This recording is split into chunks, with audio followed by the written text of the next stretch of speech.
Tipp today, in association with Slattery's of Pecan, your main Peugeot dealer for over 50 years in the Premier County. Slattery'sGarage.ie.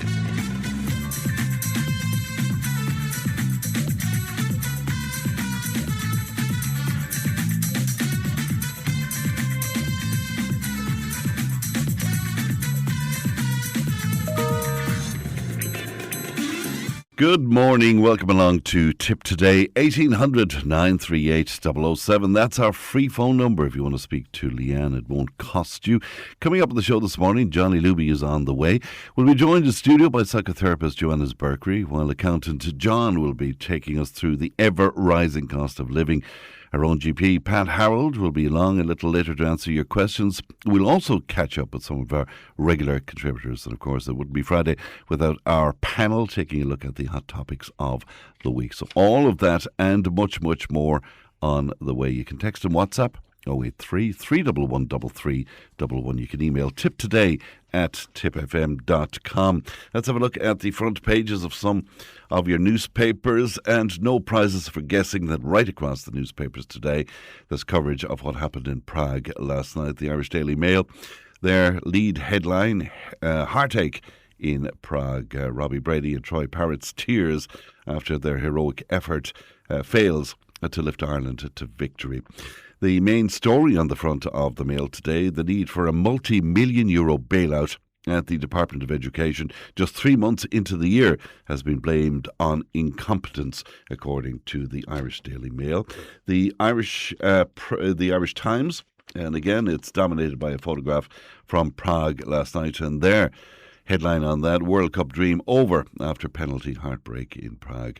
The lead story on the Times today, US President Donald Trump extended a pause on threats to bomb Iranian energy plants by 10 days as Iran labelled Washington's proposals to end nearly 4 weeks of conflict as one-sided and rather unfair. Also on the Irish Times today, they're covering that story that the International Olympic Committee has banned all transgender women from competing in female categories of events starting from the 2028 Olympic Games in Los Angeles. To the Irish Examiner, and again a photograph from Prague last night, and one of heartbreak there, the Republic of Ireland players reacting to that defeat. The lead story on the Examiner then, the miscalculating conflict, the escalating conflict in the Middle East risks a large and lasting deterioration in the country's economic and financial circumstances, with consumer confidence at a 3-year low. Economists have surged. Of course, Pat brought you that story during news. Also on the Examiner today, the number of children waiting to access mental health services across the country has surpassed 4,500, and 3 more children have settled cases against the HSE linked to their mother taking epilepsy drug Epilum during pregnancy, as families call for redress for all affected. And finally, we have a look at the Indo, and again a photograph from Prague last night, dominating the front page there. And their lead story from Charlie Weston, farmers have questioned whether supermarkets are using milk and butter as lost leaders to entice shoppers into stores rather than waging a real price war after several chains slashed own brand prices. In Farm Group, the ICMSA said dairy farmers were losing money producing milk. So that's a look at what's making headlines today. If you'd like to make comment on any of that, we'd love to hear from you. And once again, you can text and WhatsApp 083 311 3311. Johnny Luby is with me. Morning, Johnny. Morning, friends. How's it going? Sure, it's not going too bad. I'm still sort of recovering after last night and that game in Hungary. It was unfortunate, wasn't it? It really was. Yes, and did you go to watch it? No, I watched it at home, Johnny. I can't take a boisterous pub like yourself anymore. So I went to the local pub. There was a good few so-called experts there. I don't think any of them ever kicked the ball in their life. I was about the only one that had some bit of an idea. Yeah. Like there was Mark Maher there from bench, and they were asking him like how many Irish players are playing in the Premiership. Right. and Mark is a good man for the crack, so he put up the Harvey Smith sign. Now, it's only people of a certain age will remember the Harvey Smith sign, Johnny. I said to him, Theo, he said. No, he said, not that Theo. So with a good old crack, hey, listen, you had Vincent Collins and all the lads there in to watch. Now, it's a great crack, and it was good for the pubs as well, because they're finding the going tough between putting on heating and electricity and maybe bar staff and whatever the case may be. And that, look, to the great atmosphere, and that's the way it was, you know. And fair play to the supporters who went abroad, like, to get a fair rendition of the fields of Athenry, and they were in full gusto, you know. And many of them went out there, they hadn't a ticket or that, but they were going to the locals outside in wherever the match was played. And I suppose, look, I don't know an awful lot about soccer, but to be leading 2-0 and that, and then get the final killer blow in the 87th minute, 3 minutes from the end, was really it was heartbreaking, wasn't it? You know. And I see him and Dunphy and them, they're calling for the resignation of the manager, and that's all okay to say that. But if you haven't got the players, like back in Jack Charlton's time, we had maybe 6 or 7 players playing between Arsenal, Man City, Man United, Leeds United, and all of that. But that day is gone, you know. And some of them, like the likes of Seamus Coleman, a wonderful servant to Irish soccer. I think he has only played 9 minutes with Everton, who are in the Premier Division. Yeah. So, like, they're not making their own club teams and that, and we have to take what's going then. Look, they put up a good old show in the first half, it was brilliant, and in the second half they just couldn't get their feet or head on the ball, and as a result of that, savage pressure put on them, and that, so it ended in a draw. And then, of course, there was another round of drink called then, because we were gone into extra time, and then to the penalty shootout. Mother of God, above tonight, when I thought the bloody match would never end, you know.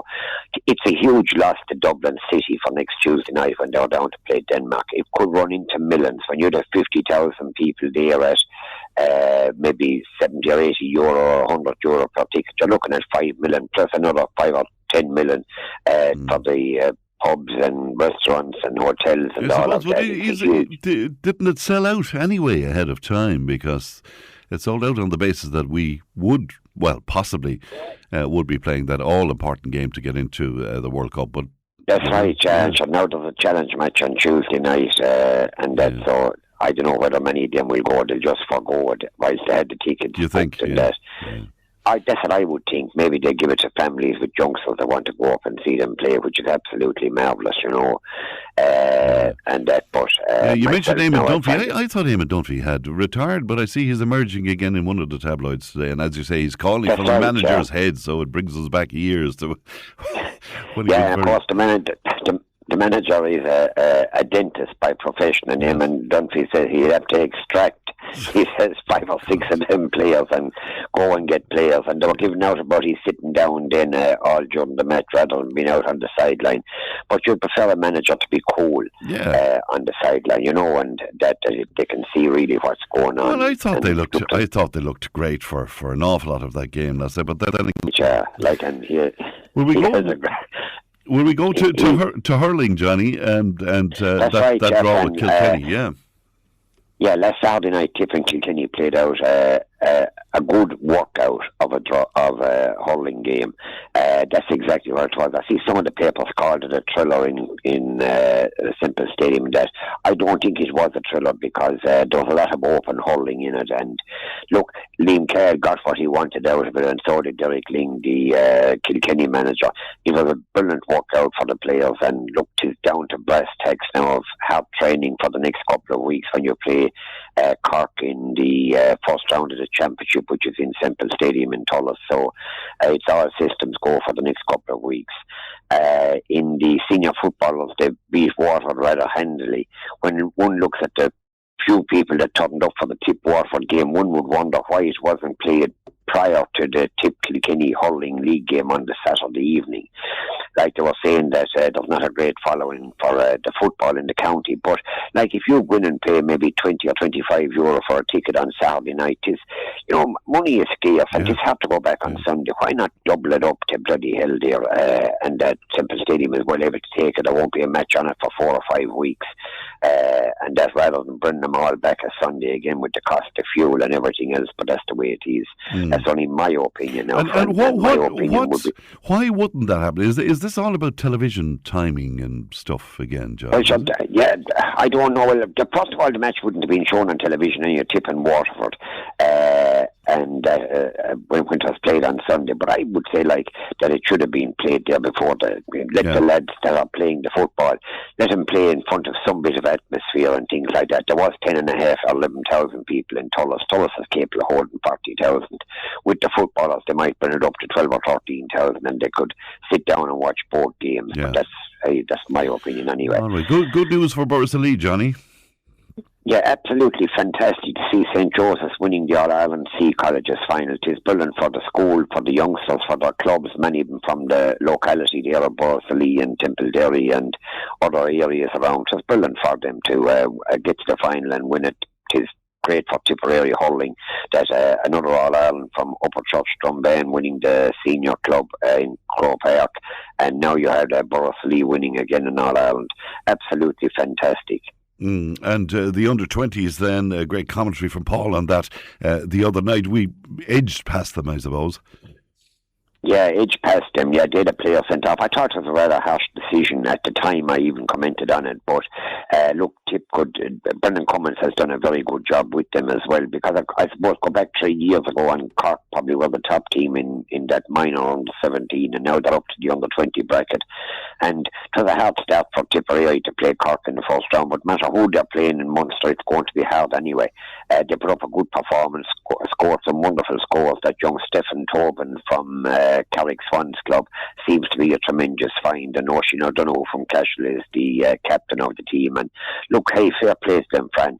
Ourselves here in Golden with Young Hall, he was a sub on the team, and that is great for all the parishes around to be involved. And I don't know who they play in the next round, either Clare or Limerick or Waterford, but anyway, he'll be delighted with that win, and fair play to him. Brilliant. And what about Camogie? Some good victories there, Johnny. That's right, Jeff, and it was a Tipp had a nice victory over Waterford. One must take into account that Waterford were already in the league ladies final of the senior Camogie, and but Tipp could only beat what was in front of them, and it was a great workout for James Heffernan and his backroom staff there to win that game. And look, it sets them up for the championship now.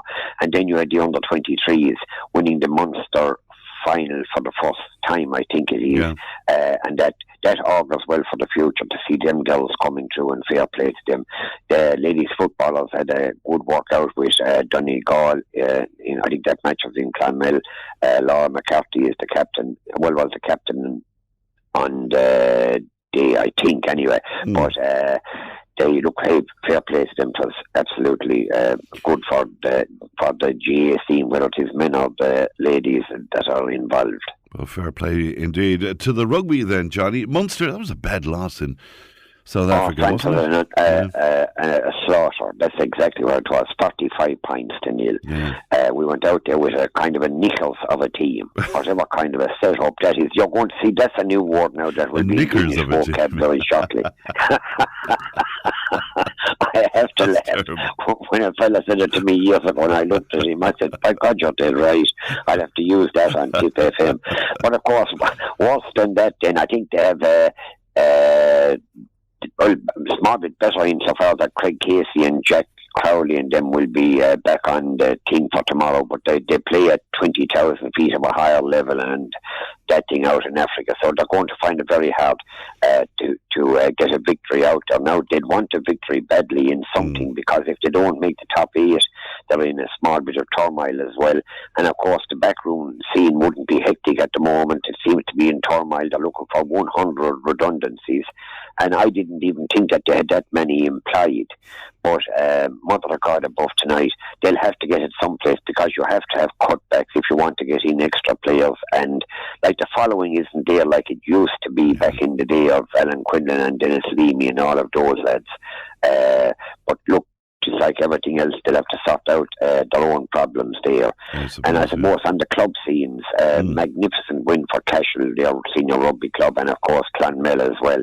Nina put up a great performance against Corkcon, who would be one of the top clubs in Munster rugby. They scored well, and but they were beaten a few points, and that 1A is a tough competition, you know. Fair play indeed. Listen, the most important question of the morning is, how are Kilfeacle doing, Johnny?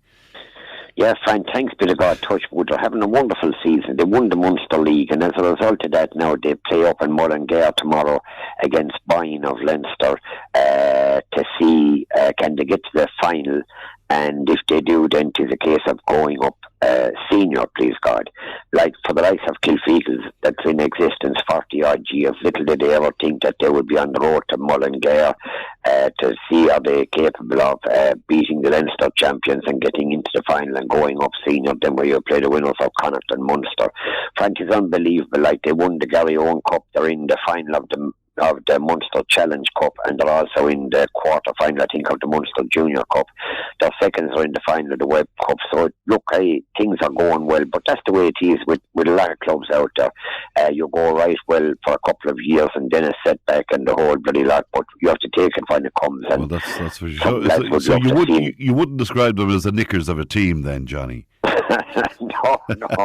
Well, I can't, because my own young fella's coaching them along with Danny Lamb from Clonmel. He takes the forward and that. But they're getting great numbers at training. When things is going well, you're getting great money great turnout at training. But friend, the longer you stay in competition, as Tim Floyd said to me one day, in anything, whether it's club, hurling, soccer, football, or the county, whatever, it costs money, and a lot of money to stay in competition, because you have extra electricity lights on, you have extra travelling and all of that, and coaches. Course, maybe it's tough going on them as well. Like they're on the road 3 nights a week. They're looking at players training, and it's tough going, you know. Well, that's for sure. You wanted to pass on wishes to Brian Atchison, Johnny.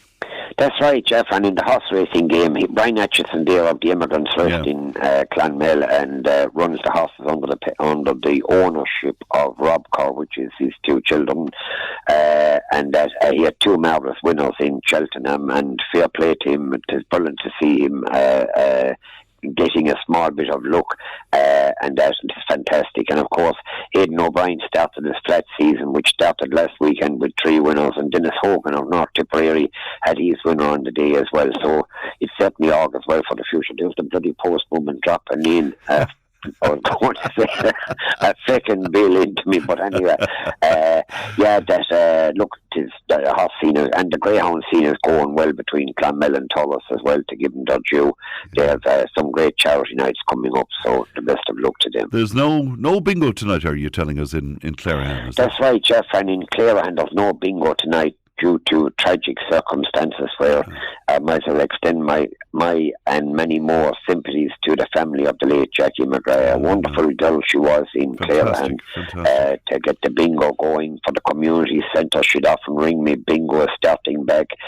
We have the Christmas lights running, and she was real loyal to the parish of Clarehan, and the backbone of many things that went on there, and a wonderful girl to meet. Maybe it was in the final fall, and I met her first maybe 3 or 4 years ago. She didn't love the crack. She was dancing there with her husband last Saturday night. They had music, and to think that tragic circumstances then on Sunday, so sympathies to them. I was down at the funeral there on the Wednesday night, and on the previous night we were down at the funeral of James Keating there, a wonderful guy from out around Alphin and Ballybacon area, brother of Babs Keating, a huge crowd at that, and our sympathies to them. And also when I get to Tipperary Star then for a look at it, I see James Morris.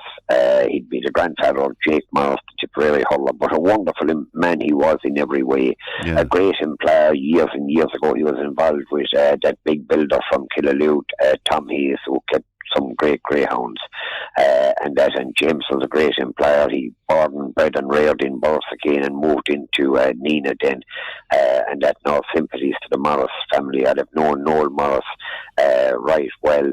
He was chairman of the county board, and my brother-in-law Jim Ryan, Sandy the Lord Mercy, and him was involved with the West board. He was chairman, and Noel wasn't able to go to a funeral down in Kerry a good few years ago, so he asked Jim Sandy to go. So I went off with him for the spin, and we went in and sympathised.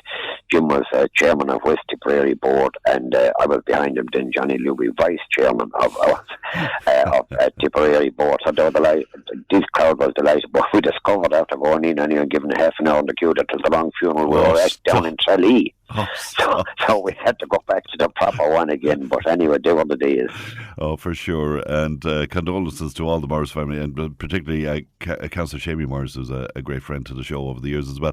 Shamie, and all the family, yes. The raceway in Rose Green as well, Johnny. Is that happening this weekend? That's right, Jeff.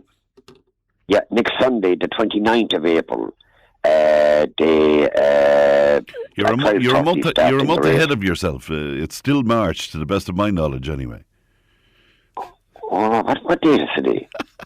The 27th. 27th of March. Tuesday. Today is the 27th. This Sunday then. It's this Sunday. Yeah, this Sunday. The month is flying. This Sunday, the 29th at 12:30, start the raceway in Rose Green. 7 classes, 2 litres, national world qualifiers, and the lightning pods or rods. I can't even read my own writing. But anyway, it starts at 12:30, and I've no doubt there'll be a fine crowd there. I also want to say thanks to Seamus there in the Fiery in Cashel, because he texted me there to say thanks to Tipp FM, did a great crowd at Father Matthew Players for the play by the bog of cats last weekend, so fair play to them. Well done. I want to say hello, friend, to a girl called Sandra Lawler. She's from the Spare Road in Clonmel. We were in Ming's last Friday night celebrating a birthday, and he was asking for you, Mr. Ming. You don't eat Chinese food. Go out of that. I did, Jeff, and there was allergies written down, and Ming said, don't bother with him and allergies. He said he doesn't believe in reading menus or anything else. He says, I know what he's having, so I had steak and chips. It was beautiful. But Ming was telling him a small bit of a story. There, years and years ago, when he opened up, I arrived in there one night with another guy, maybe at the door at 11 o'clock, and Ming just said, sorry, he said, have you booked? And we said, no, we haven't booked. And he said, well, I said, you'll surely to God get us a place to sit down and have something. No. I said, hey, listen, boss, had a few drinks in. Do you remember Pearl Harbor? Mr. Luby, he said, that was the Japanese, we Chinese. So Ming proceeded to tell him all and sundry. A bit of history about myself. You're as bad as Donald Trump, do you know that? Nobody else would get away with doing bad Chinese accents, only you, Johnny Luby. You know that? Hey, a fellow was asking for you yesterday, Michael Fitzgerald, the councillor that retired. How is Michael? We miss him. We miss him. How is he at all? He's absolutely flying it. Hey, he was one great guy, Fantastic. and he's still a wonderful guy. Fantastic. You're not happy with the government, Johnny. Leanne was telling me. Oh, Jesus, friend, no. I think. Hey, we look at the funeral prices. We look at the fuel prices now on the when they're advertised, and we don't know whether the 20 cents has gone off, or is it to come off, or are they waiting for a refill, or whatever else the prices are. When I see it on the RTE News, and you see in the background 2.38, and that I presume now it is down to 2.18, and an ordinary fella like myself just getting on in years would wonder is the 20 cent to come off to 2.18 when you see it. Yeah. I don't know. I'd probably look, hey, friend, I don't know how all this will work, because even the farming community, friend, they're finding it desperate hard to get fertilisers, and to get the price of milk has gone bloody down. Well, very little was taken off the price of green diesel as well, so they're really struggling out there. And who's going to pay for it? Like you and me at the end of the day, whilst the farmers have to pay for it during the silage campaign there and then, or maybe even beforehand, because the people that are cutting the silage mightn't even have the money for the diesel. I don't know where it's going to be, but I'll tell you, we'll be talking to the Taoiseach on Monday, Simon Harris, on this programme, so I will put all your concerns to him. Is that okay, Johnny? Oh, jeez, friend, that's absolutely brilliant. Tell him, you can tell him who it is. I will, of course. He'll know you. He'll know you, that's for sure. Come here, I tell you, I must go, but did you want to mention something to end with, Johnny? That's right, Jeff, and the Munster Championship preview is on the final furlong on Friday the 3rd of April, a huge crowd is expected there for the Munster Championship preview with all the top lads from the various counties. And then on the Sunday week, April the 5th, in the Community Hall in Golden Kilfeacle, Golden Kilfeacle and GA Club take on the Rugby Club in the Snakes and Ladders, the Jungle Challenge. And a huge crowd is expected. Tickets are going like gold dust. If you go to the website, friend, there's still maybe a couple of tickets. It's a tremendous fundraiser. And finally, friend, that big house that was demolished in County Meath. Yes. An absolute scandal in this day and age. You'd swear to God that was outside in Israel or Iran, you'd see a house more or less being flattened to the ground. But they didn't have planning permission for it, so... Well, I understand that was wrong, but why didn't they give it to the Irish Cancer Society or the hospice movement in Ireland, or even take it over themselves in Meath, as Meath office buildings and whatever the case may be? To floor houses like that, they were wrong in the first place to do it, but was that the answer? Not the bloody thing. I doubt it very much. That's my honest to God's opinion. All right, Johnny, look after yourself. Open up that brown envelope and see how much you owe somebody. Good to talk to you. And I'd say with the wages I'm getting from Tipp FM that they should cover it. Good luck, Johnny. That's the great Johnny Luby with his sarcasm there, live from the Fourpenny Road. We'll take a break. Back in just a moment. Tipp FM's Tip Today. With Slattery's Garage, Puck On. Main Peugeot dealers in the Premier County. And now stocking the full range of the luxury French car brand DS Automobiles. Book your test drive today with Slattery's Garage, Puck On. See slatterysgarage.ie. Tip Today, in association with Slattery's of Pecan, your main Peugeot dealer for over 50 years in the Premier County. slatterysgarage.ie.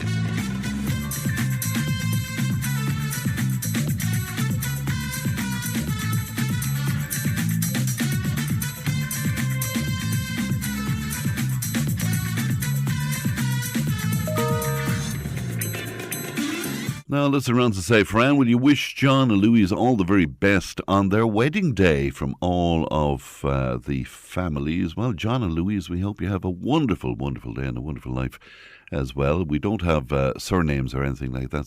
We don't even know where you are around the county, but we wish you well. Fran, children are never looked after in this country by the state. Is it because they don't have a vote? That's making reference to some of those stories about CAMS and about epilepsy on the front pages of the newspapers today. Glad to be joined now by our psychotherapist, Joanas Berkery. Good morning to you, Joanna. Good morning, Fran. Nice to see you today.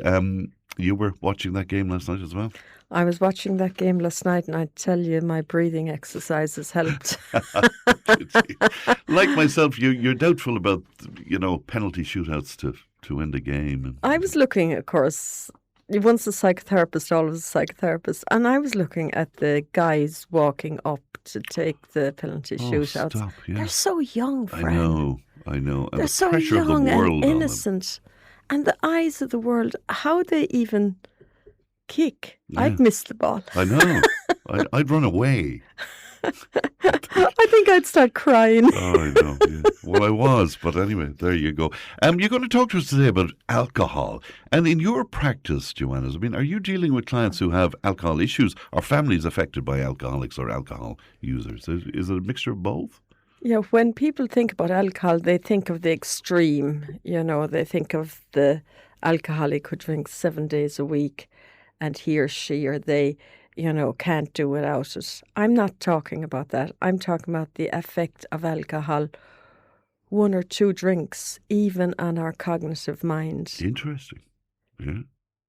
The World Health Organization has just recently released a report, and alcohol is now in the number 1 carcinogenics for prostate, for bowel, for breast cancer.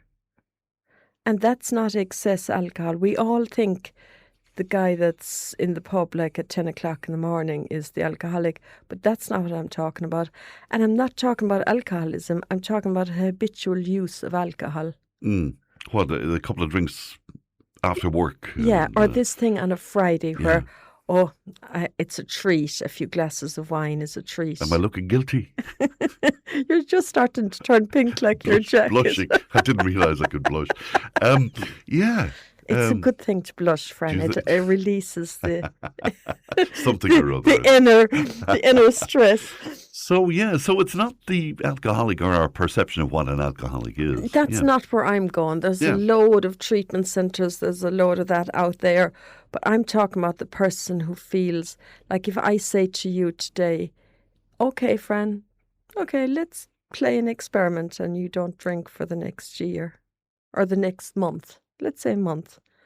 And if something in you goes, oh, I couldn't do it out. What would I do on Friday evening and treat myself? Well, a lovely bath is a treat, a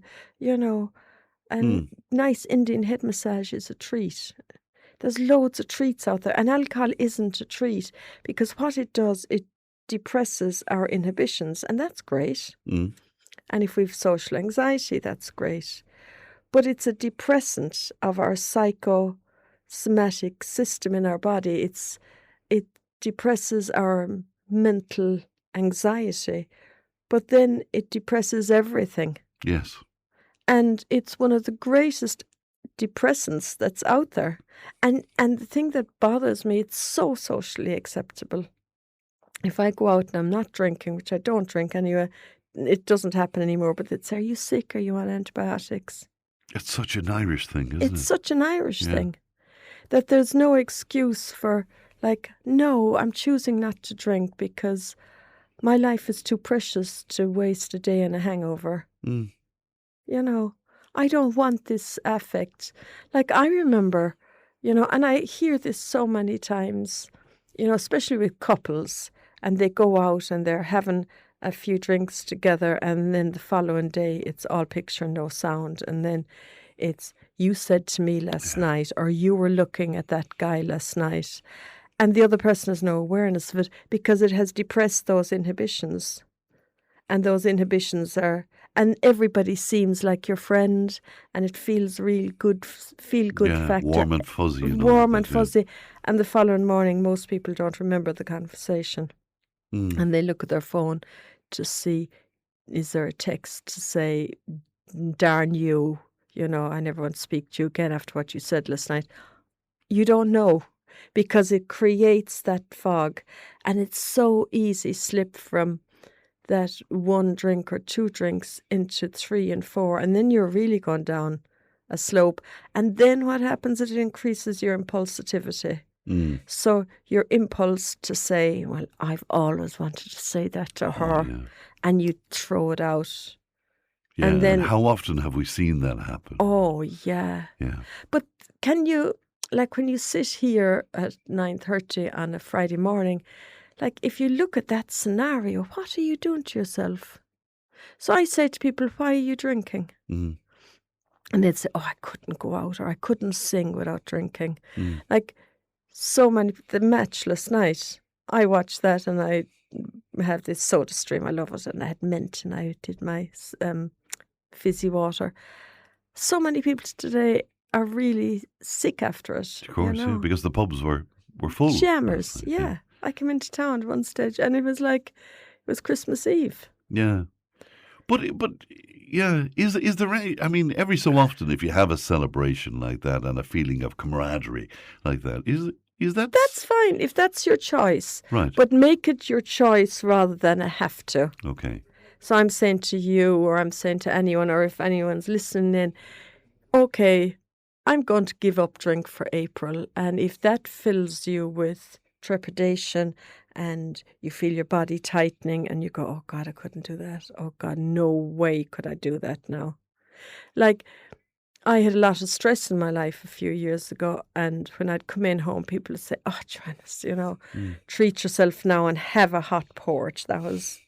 And I was going, it's not going to change the outer situation. It was a family situation, so it's not going to change the situation.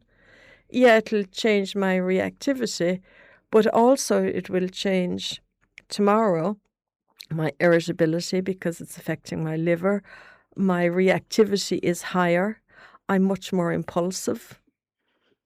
And I'm much more angry because all your liver is containing all these emotions and organs. This organ here is creating that.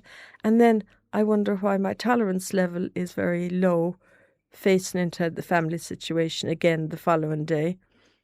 And it's because, and when I stopped drinking, I was going, okay. When I got into my car, I locked the doors. It had to be done manually. And I was going, that's over now. And it was like I was locking the whole thing out, and now I'm back to myself. It's interesting. And I mean, as you know, because we mentioned it over the, I'm prone to a bit of melancholy, to say the very least. And I know that after drinking, I'll feel worse. Yes. But while I'm drinking, it is so relaxing and, as you say, warm and fuzzy and all of that. Why do I make the stupid decision to have those couple of drinks? Because it's an addictive substance. Wow. Yeah. Because why? I must have that then, is that it? I think you get it into your psyche, you must have that. And that would only be maybe one night a week, maybe not even. But that fuzzy feeling is lovely. But there's a very thin line when you're slipping over the edge into the melancholy. And like, how many times have you been in a pub and someone starts crying when they've drink taken? Yeah. You know, all it's stuff. normally me, actually. Is it? We haven't gone out drinking yet, friend. We haven't gone out. No. And like, there's a great gift out there now. All the industries, like the Guinness Zero, all the zero drinks that are out there. So I remember I used to just give it up for a month, like in February. It is the shortest month of the year, of course. But I used to just do that so that I'd feel I was in control. Yes. And I was never a heavy drinker. Like I was a 2 drinks or 3 drinks or 4. Like my body starts rejecting it, to say it politely. It is, it's an addictive piece, and that fuzzy feeling is very lucrative, isn't it? So, advice then, please. For those of us who might like to give up drinking, if we want to do that, what's the way around that? Well, I think there's a few things, and people will react to this. In Ireland, there's a perception that, if you're drinking and you're over drinking, that it's a disease that's wrong with you. I'm a nurse and midwife and psychotherapist, and I would say that alcoholism is certainly a disease, but I would say 70% of people that have drinking issues out there, it's a habitual addiction, because it went from Friday night to a Saturday, and especially during COVID, we got into a routine of just... This was the comfort piece. Yeah, the bottle of wine at home. Yeah, the bottle of wine at home. So my advice to people is not to see themselves as a victim of an addiction. It's a habit that they've done, and it's increased. That's the marketing, and that's the production of alcohol. One wants a second, and a second wants a third, and a third wants a fourth. So I would say, just for people just to decide, okay, drink isn't an issue in my life. I can easily quit it, and just quit it for a month and journal. And see what it's like. Right. And if it isn't good, and if it doesn't feel good, well, that one on the radio was talking off her head. But you think that people will have a different experience? That's why I'm saying journal. Okay. Because put down the evidence, I remember, as you know, I love rugby, and I remember going to my first rugby match and not drinking. I used to bring a little flask of brandy with me, and I'd be sipping it away, and watching it sober. And we won by 1 point, typical Munster, or 2 points. It was inside in Thomond Park. It was a real cold night, and so many times during the night I was wishing I had my brandy to warm me up. But the thrill was so much more, there was such clarity in the thrill of seeing this, last minute win. Without drinking? Without drinking. Wow. The pleasure, the height of pleasure is so much more. And that involves everything. And like last night, the disappointment is really disappointing, but it's not like, blaming this and blaming that. It's like, I really feel for the guys, those young chaps going up to do those kicks. I know. So you're advocating people would have a shot at it. Have a shot at it. Yeah, see what it's like. And sometimes, like, if you're really finding this difficult, it's a really good question to go, what is it giving me? Okay. And then look at, is there other ways that can give it to you? Or is there something that's like, so for some people it could be social anxiety, like I said already. Very good. So, with apologies to all of my publican friends out there, if people want to talk to you, Joannas, how can they do that? Well, publicans, I go to pubs, I go to music sessions, and pubs are a great place to meet people, and, but you don't have to drink alcohol. You can actually enjoy it even more. Although when it comes to 1 o'clock, I'm usually gone because the talk has gone mouldy at that stage. I can well imagine. If people want to talk to you and it won't be mouldy, how can they do that? 086 338 3398. All right, great to see you as always, Joannas. Okay, Thank you very much indeed. Bye-bye. We'll take a break. We're back with more in just a moment. Tipp FM's Tipp Today with Slattery's Garage, Hook On, main Peugeot dealers in the Premier County, and now stocking the full range of the luxury French car brand DS Automobiles. Book your test drive today with Slattery's Garage, Hook On. See slatterysgarage.ie. Tipp Today in association with Slattery's of Puckane, your main Peugeot dealer for over 50 years in the Premier County. slatterysgarage.ie.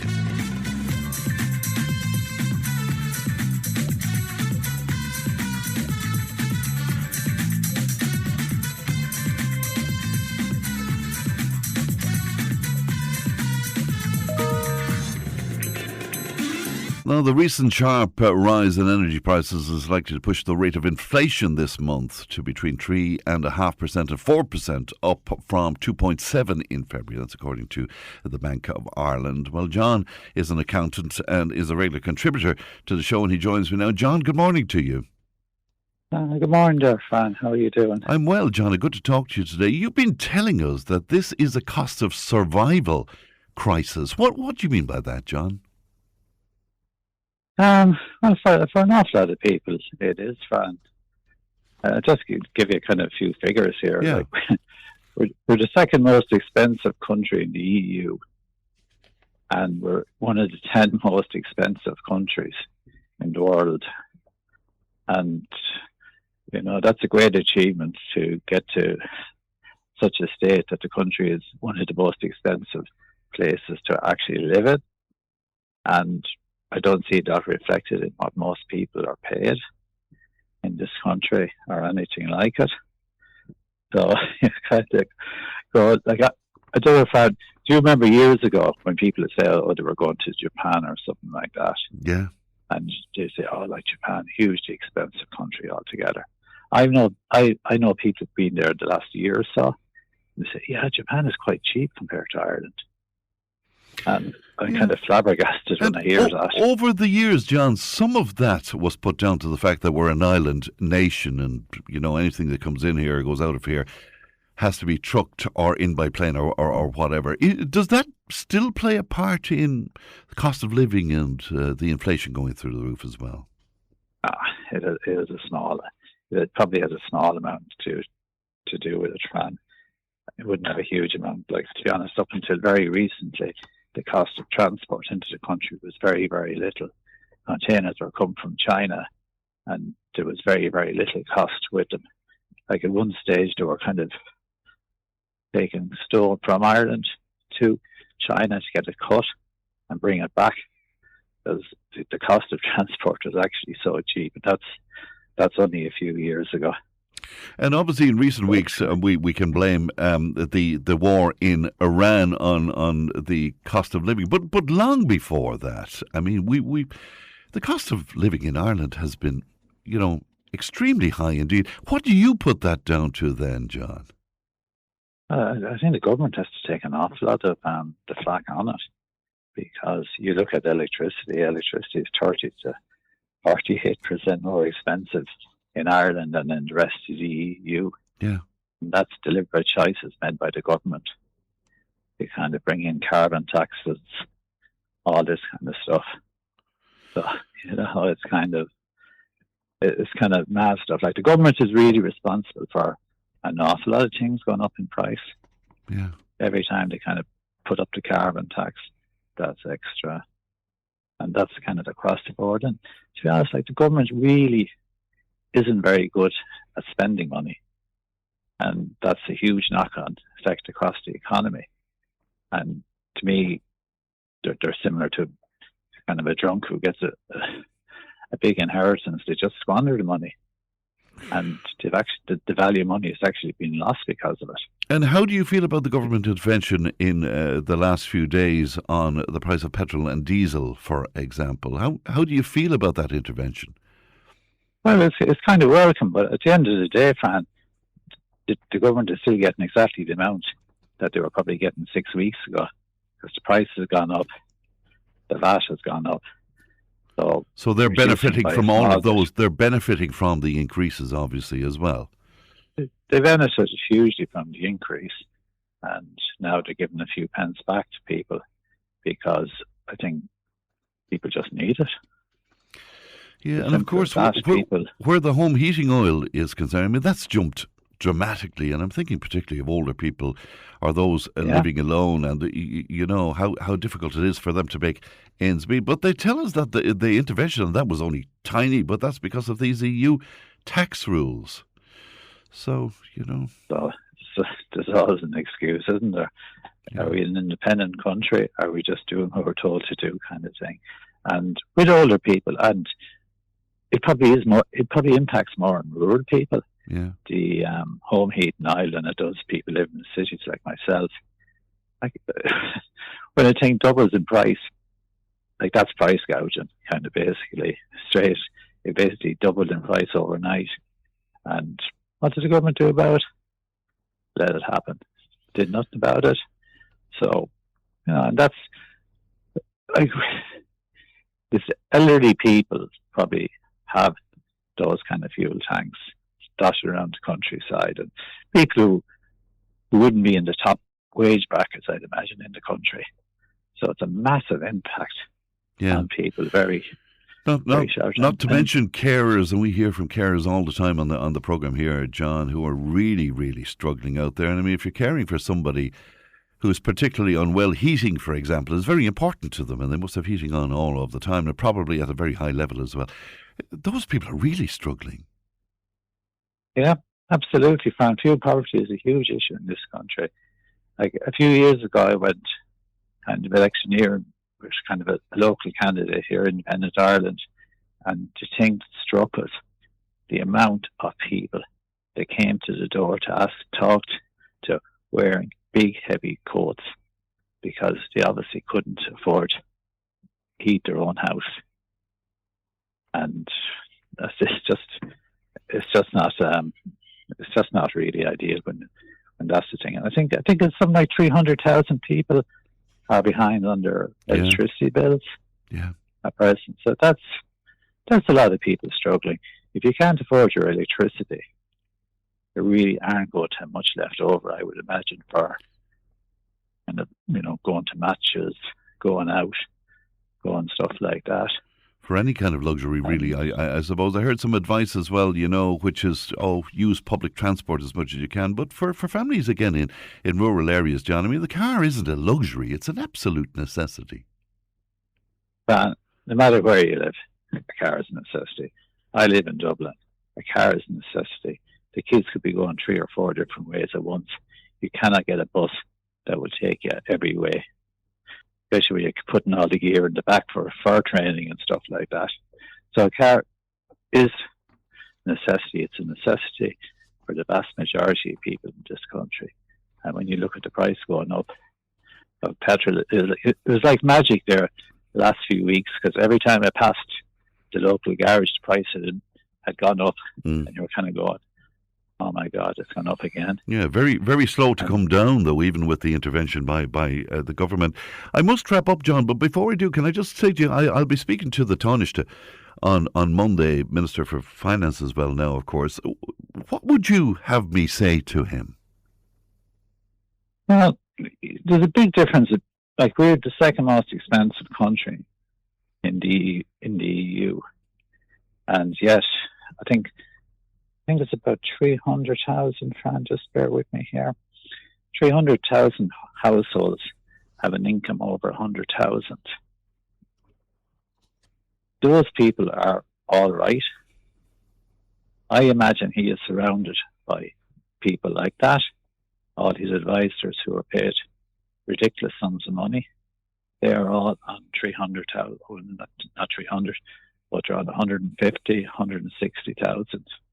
These people, they're not bothered about the price of petrol going up by a few cents. So I think the Taoiseach needs to actually talk to ordinary people and get out of the kind of Leinster house bubble that they live in.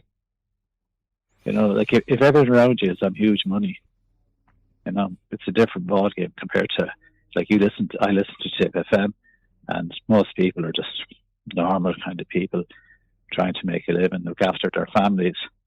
I'd say very few of them are on 100,000, 150, 200,000, or offered a bit of advice to a minister.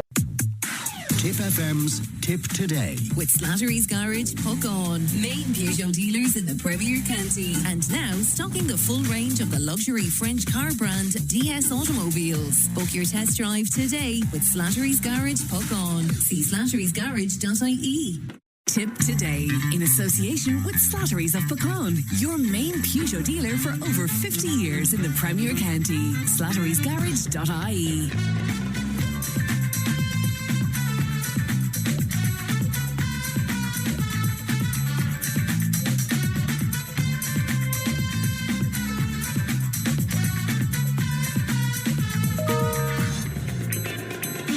Thanks, Pat, and welcome back to Tip Today. Welcome back to the second hour, indeed, of Tip Today. Let me see. Jamie was on to tell me that Finbar Dennehy and his family playing in Laura tonight, and that's kicking off at about 9 o'clock there. I know Finbar and the girls, and they're absolutely wonderful if dancing is your thing. 1800 938 007. The text and WhatsApp is 083 311 3311. Delighted to be joined now by our GP, Dr. Pat Harrold. Good morning to you, Pat. Good morning, Fran.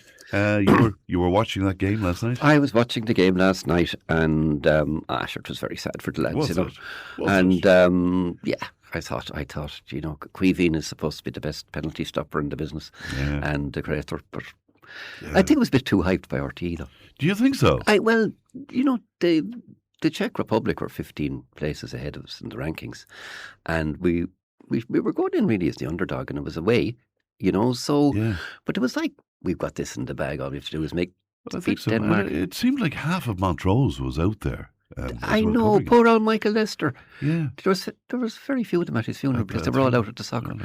Yeah. Well, sure. There you go. There you go. Sure, that's it. Now, what can you do? Stay watching rugby. You've got some good news for us, though, about the cancer centre in UL. Good news. And I was at a GP evening over in the hospital, and I was at a talk about the cancer centre, and I must say, you know, you're going into it and you think 1 in 2 people get cancer. You know, it's something we still don't really like talking about, you know. But this is a bit of good news, and I thought I must share it with the listeners, because the Limerick Midwestern Cancer Centre has become a member of the Organisation of European Cancer Institutes, which is OECI. So what does that mean? I met a very nice lady called Valerie Madigan, who's the coordinator of it, and Dr. Greg Carpanti, who's he's a cancer specialist, and my patients tell me he's absolutely lovely, and he's a motorbiker. So, but Greg and Valerie were telling me about this, and it's because they're a member of the OECI. There's something like 341, I think that was the figure, criteria. Now, it's not just a tick boxing thing. They have to reach a certain standard of excellence, which they're game ball at doing. And part of it, what really impressed me was they've got a lot of patient input and feedback. They've 40 cancer patients, meeting them regularly and giving them feedback in the services. So, you know, a lot of people say that we were treated all right in the operation, but it's the other bits, the psychological bits and all these things that they're getting continuous feedback on. And they've also put out there's a new website And Leanne was just bringing it up for me there. It's impressive. HME, HSC Midwestern Cancer Centre.ie. And can I just run through one pathway for you there? Of course, yeah. There's information, for instance. I mean, if you get sort of very hard news, it's a lot of people coming to me and said, I was up with the doctor, what did he say? And they said, after I heard cancer, I didn't hear another thing, There was roaring in my ears. all the time as well, yeah. And it's sort of the GP's job to kind of, a lot of us to try to make sense of it. Yes. Now, sometimes we don't get the information before the patient lands in, so we don't know but we sort of give guidelines. But here's just one night, I'm looking at the rapid access lung service, and it's for prompt assessment, diagnosis and management if you suspect lung cancer or something going on in the chest. And if somebody comes back with a dodgy x-ray, if you've got a smoker with a nasty cough that's not going away, for instance, coughing up blood, something like that, or shortness of breath, or if they're losing weight. And we send it and we think, oh my God. So you look at that. So what do they need? They need further imaging. They need a CT scan or a PET scan or a bronchoscopy. It could be something like that. You need a team approach. So what we do is we refer it in. They say they'll be seen within 10 days. The procedure will happen, the results will come, and it'll be discussed by a team consisting of all the various professionals involved. Say a respiratory specialist, maybe a thoracic surgeon, maybe an oncologist, whatever. So that's a sort of a fast track. Because we hear about all the hold-ups in UL, but in fairness, the cancer services down there, it's a different ball game, isn't it? The thing about all the cancer services in Ireland is there's a network. Yeah. And everybody should get the same level of treatment. You shouldn't be doing better in one hospital than another. You should get exactly the same treatments for your condition anywhere in Ireland. In some places, some countries now, they have a sort of a cancer hub. But as we know, transport in Ireland isn't easy. Yeah. What looks like 200 miles in Europe, where you tear down a motorway, wouldn't really happen. So they're all over Ireland and they mesh up with each other. And the Midwestern one covers about 500,000 people, something like that. So there's a certain standard of excellence and in Ireland, and there's no real complaints about that. But getting in is the thing, and access. Now we've got rapid access to, it used to be 4, now I see there's 5, to hemantics, that's the blood ones, the prostate, the breast, the lung, and am I missing out on one? Skin ones, suspicious skin lesions, and we've a kind of a fast track to those. Yeah. So look, it's not perfect, man. It's not perfect at all. Nothing really people are living longer, though. Definitely, yeah. But it's a very positive move, and fair play to Valerie and her team and Greg. And the thing is, they will be taking the temperature of the water all the time and getting feedback and hearing from people. And people are living longer. Like at the age I am, an awful lot of my friends have had breast cancer. People I went to college with and things, and like some of them have had it 20, 30 years ago, and they're absolutely flying, So it's also they've got a very good psychology service and counselling and backup for that and for the families, which is very important too. And this partnering then, so they benefit from each other. Is that the way? It's sort of a pool of knowledge. Oh yeah. There's a pool of scientific knowledge. So you get the consensus on what the best treatment is, and more that's gene therapies and. Like in breast cancer especially. Now, I'm a bit out of my comfort zone here, but like I wouldn't be making these decisions at all. Yeah. But I know the genetic makeup of it and of the patient, and that very much dictates the treatment. And that's the way things are going for most things. And there's a link between prostate cancer and breast cancer. Genetics are very important in these things. So, and treatments are more targeted. And sometimes less toxic, I mean, but it all changes with scientific evidence. If the evidence says one thing, the treatment changes. It is, yeah. I was delighted to see that a lot of the research between the partners will be from patients themselves. I would imagine, I'm guessing here, that what will come up quite a lot is how news is delivered in the first place. Because, as you say, the minute you hear the word cancer, you're overwhelmed in some way. And that's why you must have people with you, or a person with you, I would imagine. It's always great to have someone with you for a a hard interview. Yeah. And it's good to bring in a couple of questions to ask. Have somebody reliable with you, and I sometimes I'm trying to think now. The thing I really want to do, early detection, is so important, Fran, because those bowel screens. No, only a third of those get sent back. Are you serious? Yeah, and Okay. so many Wow. people ignore the worrying signs, blood from the bum, coughing up blood, weight loss that you didn't mean, Yeah. fatigue, these kind of things. And it's far better to sort of know what you're dealing with, because people still say to me, what can you do? And I say, I don't know the answer really, but Greg does, if I send them along to him. And sometimes what you can do, the problem can be absolutely sorted and dealt with, instead of going around stressing about it and worrying about it. So that's a work that's starting off. So get a look at the website. And Very good. And that website is? The website is, and Leanne will or maybe she could throw a link up to it or something. I think it's HSE Midwestern Cancer Centre.ie. So that's Midwestern Cancer Centre.ie, and you can have a wander through that. And, you gave me a figure that threw me just at the very start of our conversation, that 1 in 2 of us will experience cancer. God, that's incredibly high, isn't it? Yeah, it's high. Yeah. But all the more reason to get in there early, for instance, some of them you might develop it when you're sort of 94, and just get some palliative sort of treatment and another couple of good years, and it isn't all in gung ho. Now, I'm very, very acutely aware when I'm talking about this, there's people out there with their own stories, of course, and their own wounds, psychological and physical, everything. And there's people who've had bad experiences, and there's people who've had terrible experiences, and all that. And I'm not dismissing any of that.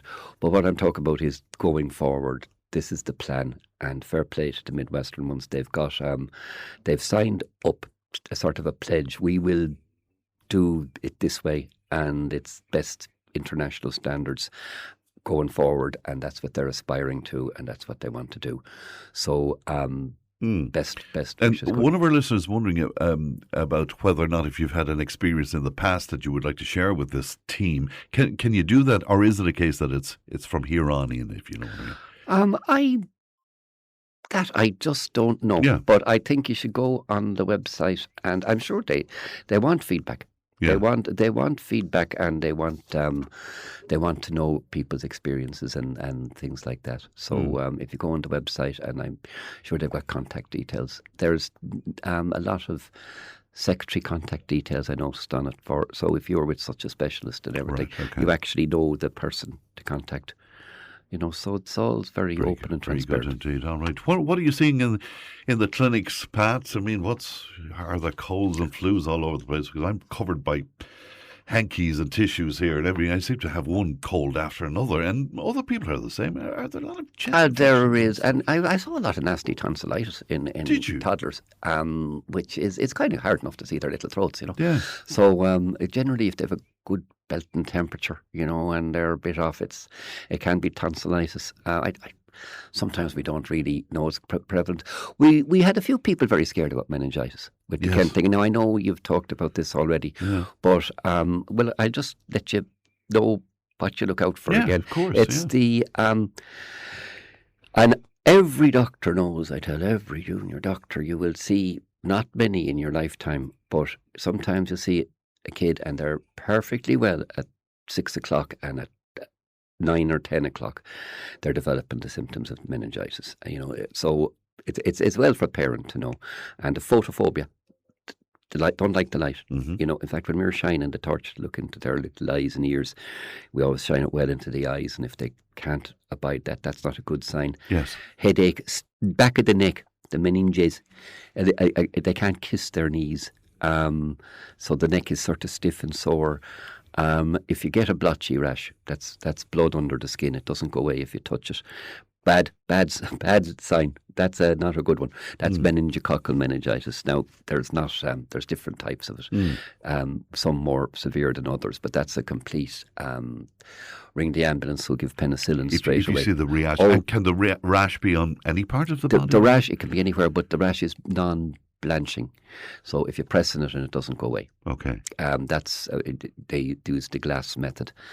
You press a glass onto it. Right. I understand the kind of meningitis in Kent is B, as far as I know. Yeah, and we were speaking to Anthony Staines about it the other day. He didn't seem too concerned about this country in terms of... Yeah, he didn't really. There was an outbreak in Kent and they got it down to one nightclub or something, I think. Yeah. You know, so... but just generally meningitis... symptoms, headache, and the kid can be vomiting, but the neck stiffness, the photophobia, and in small children there's a kind of a cry they have. It's in babies, the fontanelle, the little sort of dip in the front of the head. Yes. Tense and bulging. Now that's something I saw in Africa. It's pretty far gone when you're getting that, you know. Okay. So I don't want to be scaring people, but just give people a rundown on what to be meningitis aware is very important. We're good crack this morning between cancer and the meningitis and of soccer. We're talking about alcoholism earlier on as well, just to be sure. I caught a bit of that, yeah. That's Johannes on the way out, she was telling me that there's an app. Leanne will tell you what it was. There were trading things, I think now, and I was trying to get Johannes and Leanne, both of whom are teetotal, to promise me that they'd drive me anywhere I wanted to go boozing. And they didn't take me up on it. I don't know why. No. I had no luck with that either, but there you go. Yeah. Always a pleasure to see you, Pat. Okay, take care, Thanks Pat. very Bye, much. bye. That's our GP, Dr. Pat Harrold. All right, we're going to take a break. We'll be back with more. 10:27 right now. Tipp FM's Tip Today. With Slattery's Garage, Puck On. Main Peugeot dealers in the Premier County. And now stocking the full range of the luxury French car brand DS Automobiles. Book your test drive today with Slattery's Garage, Puck On. See slatterysgarage.ie. Tip Today, in association with Slattery's of Pecan, your main Peugeot dealer for over 50 years in the Premier County. slatterysgarage.ie.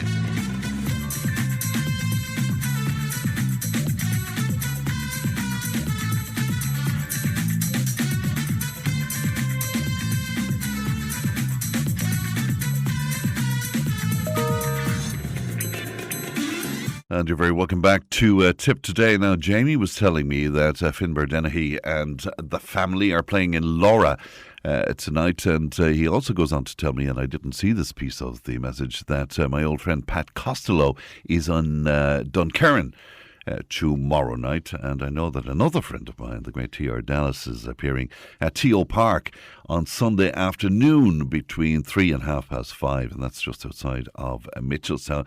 Now, for fear that people will be coming on and giving out and saying, you didn't mention such and such a place, and that if people text me in or WhatsApp me in what's happening and who's playing where, I have no problem in mentioning it, but we don't go researching it, so you must tell us, okay? So that's 083 311 3311. Now, for the last couple of days, we've been speaking about the world's happiest countries because they'll be named for 2026, as you probably know, at this stage, revealing the countries where citizens rank their quality of life highest. And we discovered that Ireland is 13th on that list. Well, I'm delighted to be joined now by a regular contributor over many years. Helen England is with me. Good morning to you, Helen.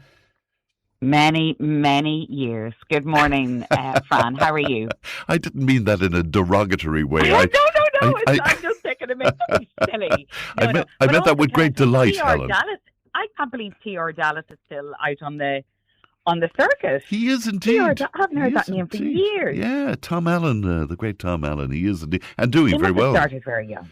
That's great. Wow. Well, he would tell you that he was only a young teenager when he started. He'd want to, because it's a long time since I heard him first, heard his name first. Yeah, well, I did a couple of shows with him recently. He's doing brilliantly, even still. Brilliant. So it's great. What about this World Happiness Report? What do you make of it, Helen? Sure, what about it? Well, I was laughing to myself thinking if they did the questions, if they asked people yesterday and they asked the Irish, we might have gone down to like 25th in the world ranking if people had been asked that after the soccer yesterday, you know.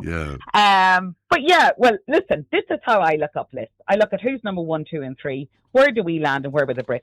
Do you do that too? Always. And then it's like, well, at least we beat the Brits. So they came in at 23rd. Yes. And we're 13th. And then Finland first again this year, 9th year in a row, followed by Iceland and Denmark. So the Nordics did well. And then lovely wee Costa Rica came in there, which I think is very heartening because that goes to show, like, it wouldn't be one for, you know, they kind of row their own wee boat. They haven't had an army since like 1948 or something like that, you know? And so I think that's probably more about a work or life balance, more so, and stuff like that. But anyway, it is what it is. What really kind of made me a bit ill, though, was Israel. They came in at number 8. I found that interesting, for this is the perfect reminder of that these rankings don't reflect how the rest of the world thinks about you. Yeah, well, that is the point, though. It's where citizens rank the quality of life themselves in their own countries. So there could be an arrogance or whatever there with that, you know, because for the rest of us, they wouldn't even get on the list. For the genocide that they're inflicting. But you know, you brought a very interesting point to the conversation when you said it kind of depends on where you are at the time of ranking, doesn't it? It's all subjective. Yeah. Like the difference of me with a good night's sleep and not a good night's sleep, or me hungry or not hungry, it's the interest levels we're talking, you know, or how I would see things. So, yeah, just feed me and make sure I sleep. What do you call those, Furbies or whatever they were called? What things that turned into lunatics? Or aliens. Remember those? I'd be like that. I don't, but maybe the listeners might remind us. Yeah. But now it was done with, it was like the Wellness Centre in the University of Oxford, and they did it along with Gallup. You'd often hear about Gallup polls. They're kind of the ones that do. Yeah, I was saying yesterday, I thought this was some frivolous kind of a magazine. I thought it was a magazine too. No, but it's magazine. Yeah, these people are well regarded, and you know. I suppose they are. But again, what is happiness? Because my take on happiness, I was going to ask you that. Could be very different. Yeah. Well, what is your take? What is happiness, Ellen? Well, I have spent a long time thinking about this. Now, I mean over the years, because a friend of mine did a documentary in the States called Happiness, and it did really well. Like it was on Netflix and blah blah blah. But to me, and I always ask I often ask, say, the kids or Neil or whatever. Neil would say Tipp winning All Ireland. You know, the kids might be whatever. But to me, happiness is contentment. That to me that's the word I came up with over. I'm not joking you. I would literally be going around the garden doing something thinking, well, what is happiness? Yeah. So that's the word I came up with to sum it all up, contentment. So let me take that further with you then, Helen. Yeah, what is contentment? Yeah. Well, to me, contentment is just happy with what you have. Okay. You know, my dad used to say pursuit is greater than possession, you know? And I agree with that massively too. So to me, contentment is just happy out, tootling along, pottering about the place, you know, on my down days, as in days off, not down sad. And just not, but you see, I'm talking, when we talk about this, we're already talking from a point of privilege, because we're not in the poverty, you know, we're not in deep poverty, we're not in danger, please God, you know, we're not under threat. And so already there's a contentment just by being here. There is, Helen, but many people have told me over the years that, you know, they have experience of India and Africa where they would have seen extreme poverty, and they always come back and say, but these people are very, very happy, you know. Yeah, well, Bono wrote Where the Streets Have No Name, and everybody thought he was talking about, you know, whatever. And he came back, he grieved when he left, I can't remember what African country he was in, but he grieved it. He missed it so much after he left. They had, inverted commas, nothing, but they had everything, you know, because they could celebrate the little things. And see, so it's a cultural thing as well, happiness, you know. So so often you will find that you could be. I had to write an article one time, or I was interviewed for this article for a magazine. I can't remember the magazine. It was Irish magazine, and it was like your perfect day. And I was like, oh, for God's sake, my perfect day. And I thought long and hard about that one as well. And I was thinking back to my childhood and what was my happiest. And my happiest time from my childhood was walking out the Tully line, this wee road where we live out in the middle of nowhere, And on a hot July day, bursting tar bubbles and picking wild strawberries and talking absolute rubbish with my brother, and then just skipping about the place. So that would tell you happiness. Oh, wow. You paint a lovely picture of that, it sounds. Yeah, but we used to thread they were teeny tiny wild strawberries. We used to thread them onto a rush or a piece of straw and then eat them on the way home. And so anyway, and then I had to write. So when I was thinking about my perfect day now, people might be sitting going, "Oh, this is a bit come by," yeah. But it was, especially when the kids were younger. This when I wrote it, it was going and picking apples to make like apple jelly, and then coming home. So that'd be a lovely September hot day or warm day. I don't like too much heat, and then coming back and having a barbecue and the kids playing outside. That's it. What else would you want? I know. You know? And and I think a lot of contentment is stuff like, do you ever get into bed after a good hard day's work? Even again, I'm talking about the garden, a hard day's physical graft. That's a lovely feeling. You know, you don't be like, oh, I really did a workout today in front of my laptop, which is why I don't work in front of a laptop, because I would just wander off and start chasing, I don't know, a butterfly down the keys. But, you know, when you have a good physical day and you get into that lovely hot shower, I remember even not that long ago, I know some people don't like it, but the bog, we came back from the bog and you're covered in that, well, we call it turf mile in Fermanagh. I've talked about this many years ago again on Tipp FM, words we have. Like a dust, the dust that comes off you whenever you have a shower after being in the bog, and you're aching. But it's lovely. And again, throw on some steaks on the barbecue or something and just have a lovely evening where you're delighted with yourself. You know, I'm delighted you mentioned that, because you're bringing me back memories. Now, my father always spoke about his time on the bog outside of Littleton there as the happiest days of his life. I mean, and you know, he spoke about the taste of the tea from the billy can, all of these things. The tea never tasted as good as in the bog. Yeah. You know, but also, and I remember as well, I always remember every year when it was Daddy and the boys, mainly because I had 5 brothers, and my Uncle George or whoever, a friend of ours, Fergus, and my cousin Michael might come and help. But when they finished the hay, and that would be putting the hay into rucks. I didn't think I was going to be talking about this today. But anyway, when the hay was done, as in the whole hay was won, right, and they'd sit down, and Daddy and Uncle George, whatever, they'd have a cold bottle of beer. Or we stumpy bottle of Smithwick's, actually it was, you know.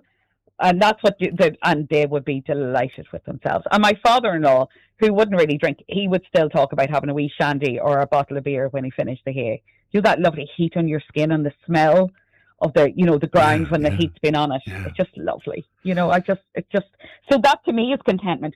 But for others, it could be material. Now, I don't agree with it, but they could be, you know, rating this on wealth or success in inverted commas, as in their careers. Who gives a rat's ass? I think as long as you have enough money to cover your bills and a wee bit, then, you know, like I don't work every day. And again, this is privilege, don't get me wrong. I suppose I could work every day, but I would be miserable and exhausted, you know?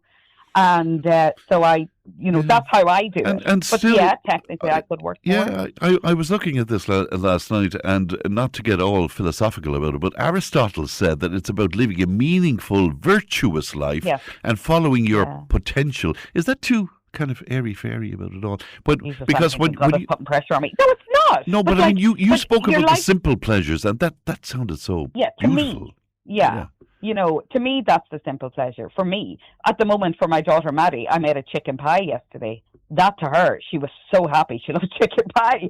You know, but for others, they might feel sorry for us, going, God, this kid is something simple. You know, I'm here, you know, addressing, you know, I'm on a corporate ladder and blah, blah. But I feel sorry for them. Yeah. My friend Niall owns like holiday cottages out in the middle of nowhere, just up the road, Niall Heenan.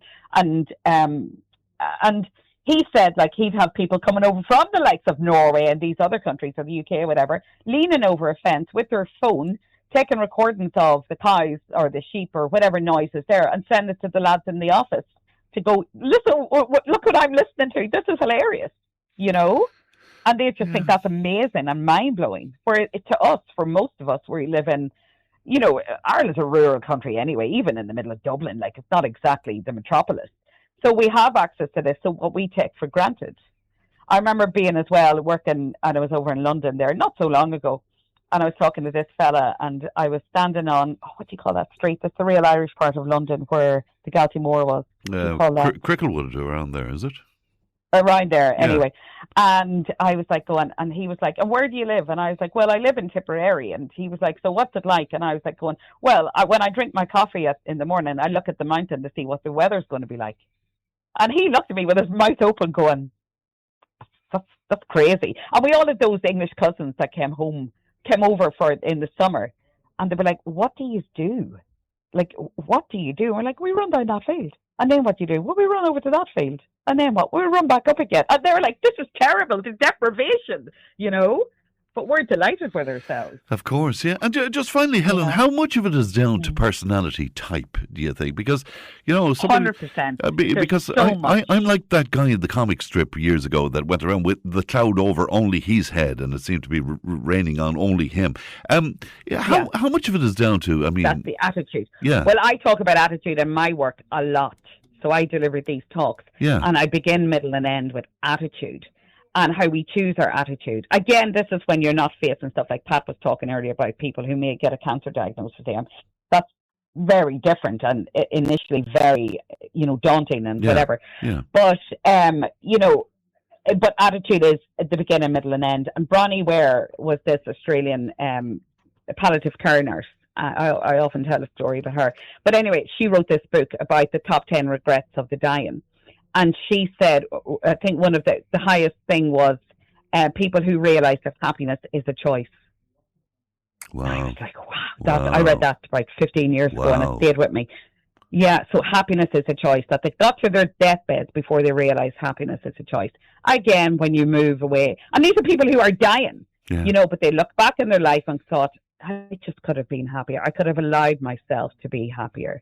So sometimes it's just, some people have a bit of a miserable outlook and stuff, where, and like, I definitely have said it in this. If someone said to me, God, it's desperate amount of rain, I've said it myself. And if you say, I'd often say to someone, yeah, it's great for the rhubarb. And they look at me like I'm stoned, but sure, it's only a nice soft rain. It's not monsoon. It was a bit. And listen, don't get me wrong, I had to buy a walking pad to get out my walk, to get walking at the beginning of the year there. But it's just grand, like we're not in monsoon season. We don't get extremes of anything. I think that should be the message of the week from the programme, is that happiness is a choice. Happiness is a choice. You choose your happiness. And when my daughters were off when we were all locked in with COVID, and I had to homeschool them, and I thought I'd fly it because I teach adults, I was like, this will be easy. And mother of God, it was not. I had to catch them in the 8-acre field behind our house one day. The skippers wouldn't come back in. But when I said to them, like, we choose our attitude every day, and we talked about our attitude, so we can choose to do a bit, and then you can have your freedom. And then we'll choose to do another bit, and then you can do whatever you want. And that's the only way I got them in, was to get them to choose their attitude or choose what they're going to. I love it. Helen, I must leave it there, but a pleasure as always, Helen. Thank you so much for your time this morning. Thank you. Good morning to you. Bye-bye. That's the great Helen England there. I was asking for people to tell us about who's playing for dancing around. I forgot that myself and Muriel are up in Durrow on this coming Sunday with Joseph and Joan and all the gang up there. We're looking forward to that, and I think we're playing there from 8 o'clock on Sunday night. I forgot all about that one, but there you go. We'll take a break. We're back with more in just a moment. Tipp FM's Tip Today with Slattery's Garage, Hook On, main Peugeot dealers in the Premier County, and now stocking the full range of the luxury French car brand DS Automobiles. Book your test drive today with Slattery's Garage, Hook On. See slatterysgarage.ie. Tip Today in association with Slattery's of Puckon, your main Peugeot dealer for over 50 years in the Premier County. slatterysgarage.ie.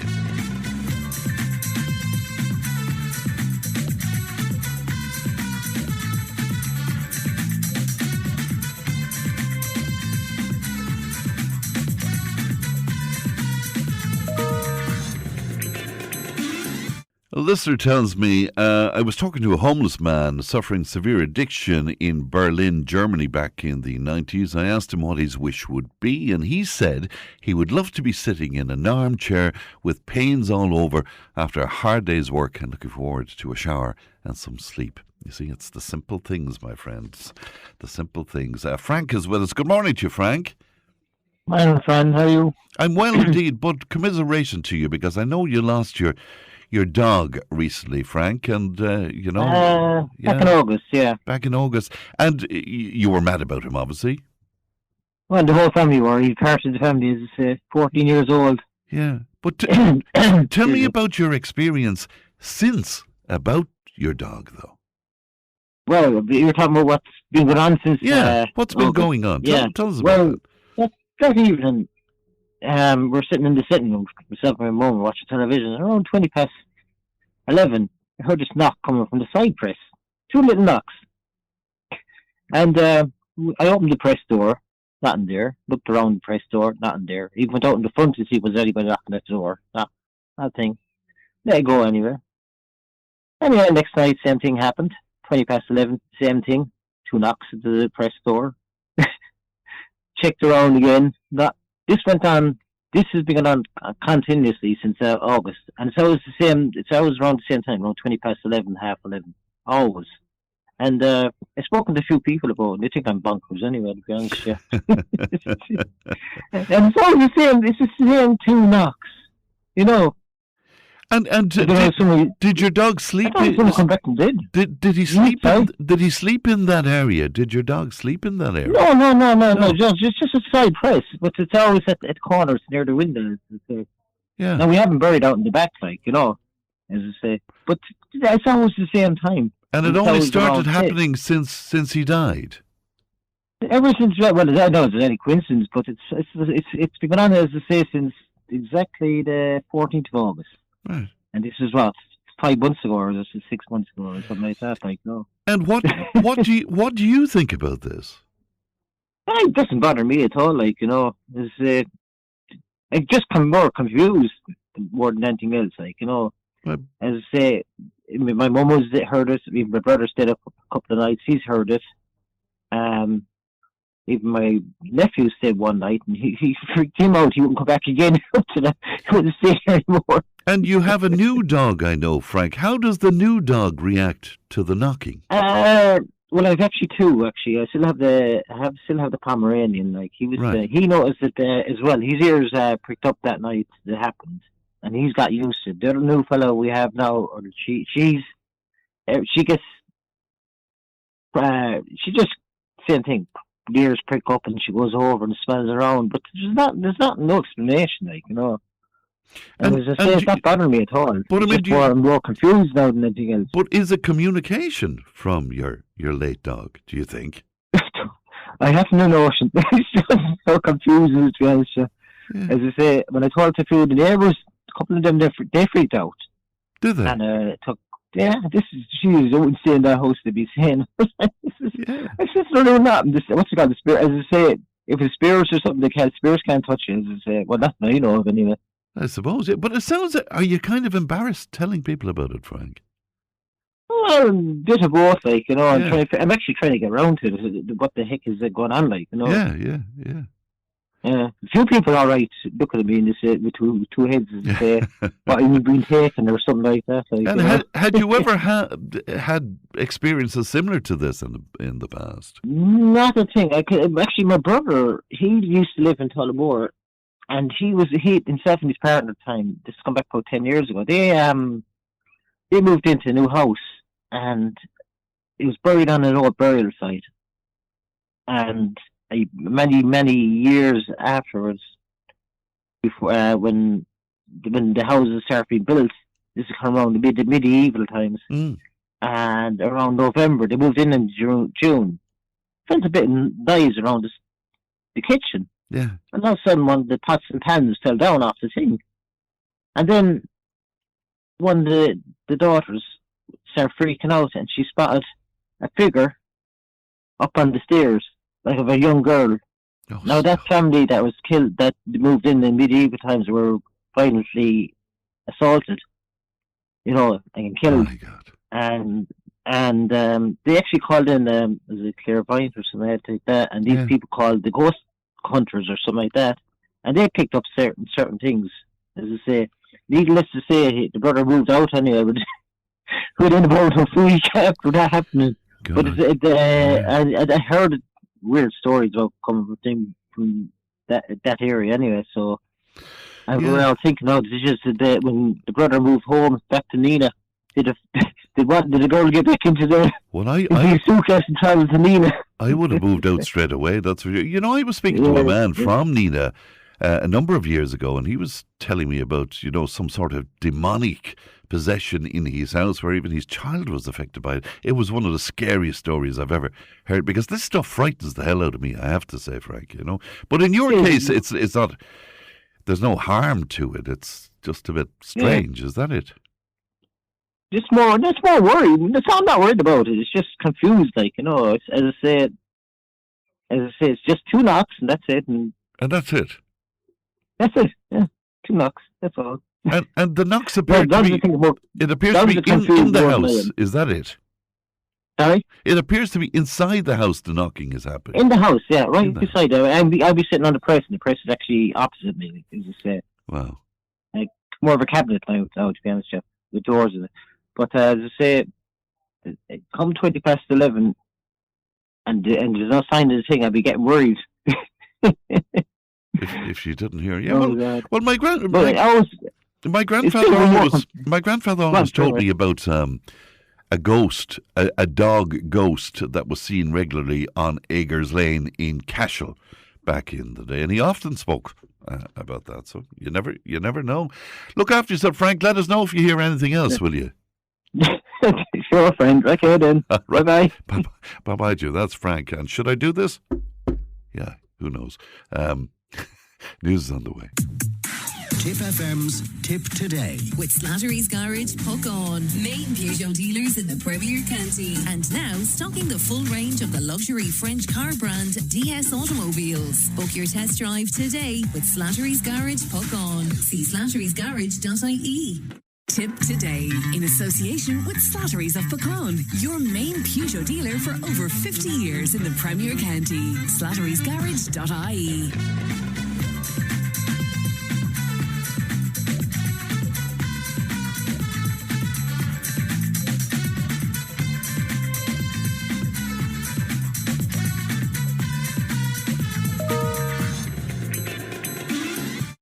Thanks, Pat. Welcome back to the final hour of Tip Today. Now, a message came in during my chat with Johnny earlier on, but I missed it, you see. I didn't look at my document here. And it's telling me there's a newly founded men's shed in Newcastle in South Tipp, and they're hosting a men's health evening next Tuesday. That's the 31st of March, I'm told, at 7:30. And is there any chance Johnny Luby will give a shout out? Well, I didn't inform him about this, so you'll have to make do with me giving you a shout out on this. But seemingly they're raving about Johnny on the show and all sorts of stuff, and they want to mention for that. So it's 7:30 next Tuesday. Everybody, welcome along to that. It's time for our Friday panel. Delighted to be joined by Imelda Walsh. Imelda is former North Tipperary IFA chair. Conor Reedy is with us, Dr. Conor Reedy, and Thomas Conway of the Nina Guardian. And good morning to you all, and thanks very much indeed for coming into us today. Are we all sad and miserable after last night? Heartbreak for Irish soccer fans in Prague last night. Thomas, can I start with you on that after a battle of two teams, 2-2 draw in Prague, and then, of course, the penalty, which I think it's always a very cruel way to end. It is a cruel way. It is a cruel way to end. But I mean, it was a valiant effort, wasn't it? It was such a brave performance from an Ireland team that were essentially out of the running a couple of months ago for qualification, and then we had those 2 games, the last-minute goal against Hungary and all that drama. And I think they acquitted themselves brilliantly last night. I mean, you can point to flaws in the performance, I'm sure, if you get very technical. But you have to remember they went right into the cauldron in Prague. It was on in the Czech Republic. Masses of home fans, although our fans did their bit as well. They flocked to Prague. Was it 1,000 Irish fans against, what was it, 17 or 18,000? It was something like that. Yeah, I'm not sure the specific breakdown, but you could hear, and Imelda and I were just chatting off air. You could hear the fields of Athenry, a chorus of voices over everything. So I know penalties are just a cruel way to end it. But I mean, it could have been. Look at that first half. I mean, it really could have been. Yeah, no, as good a start as we could have wished for, a dream start, really. And it could have been more. There were other opportunities throughout the course of the game. Yeah. I I was 4 or 5 when the 2002 World Cup, our last World Cup. Oh, make us feel old. Why Yes, don't you? I will. Yeah, what age were you? Yeah, We won't go there.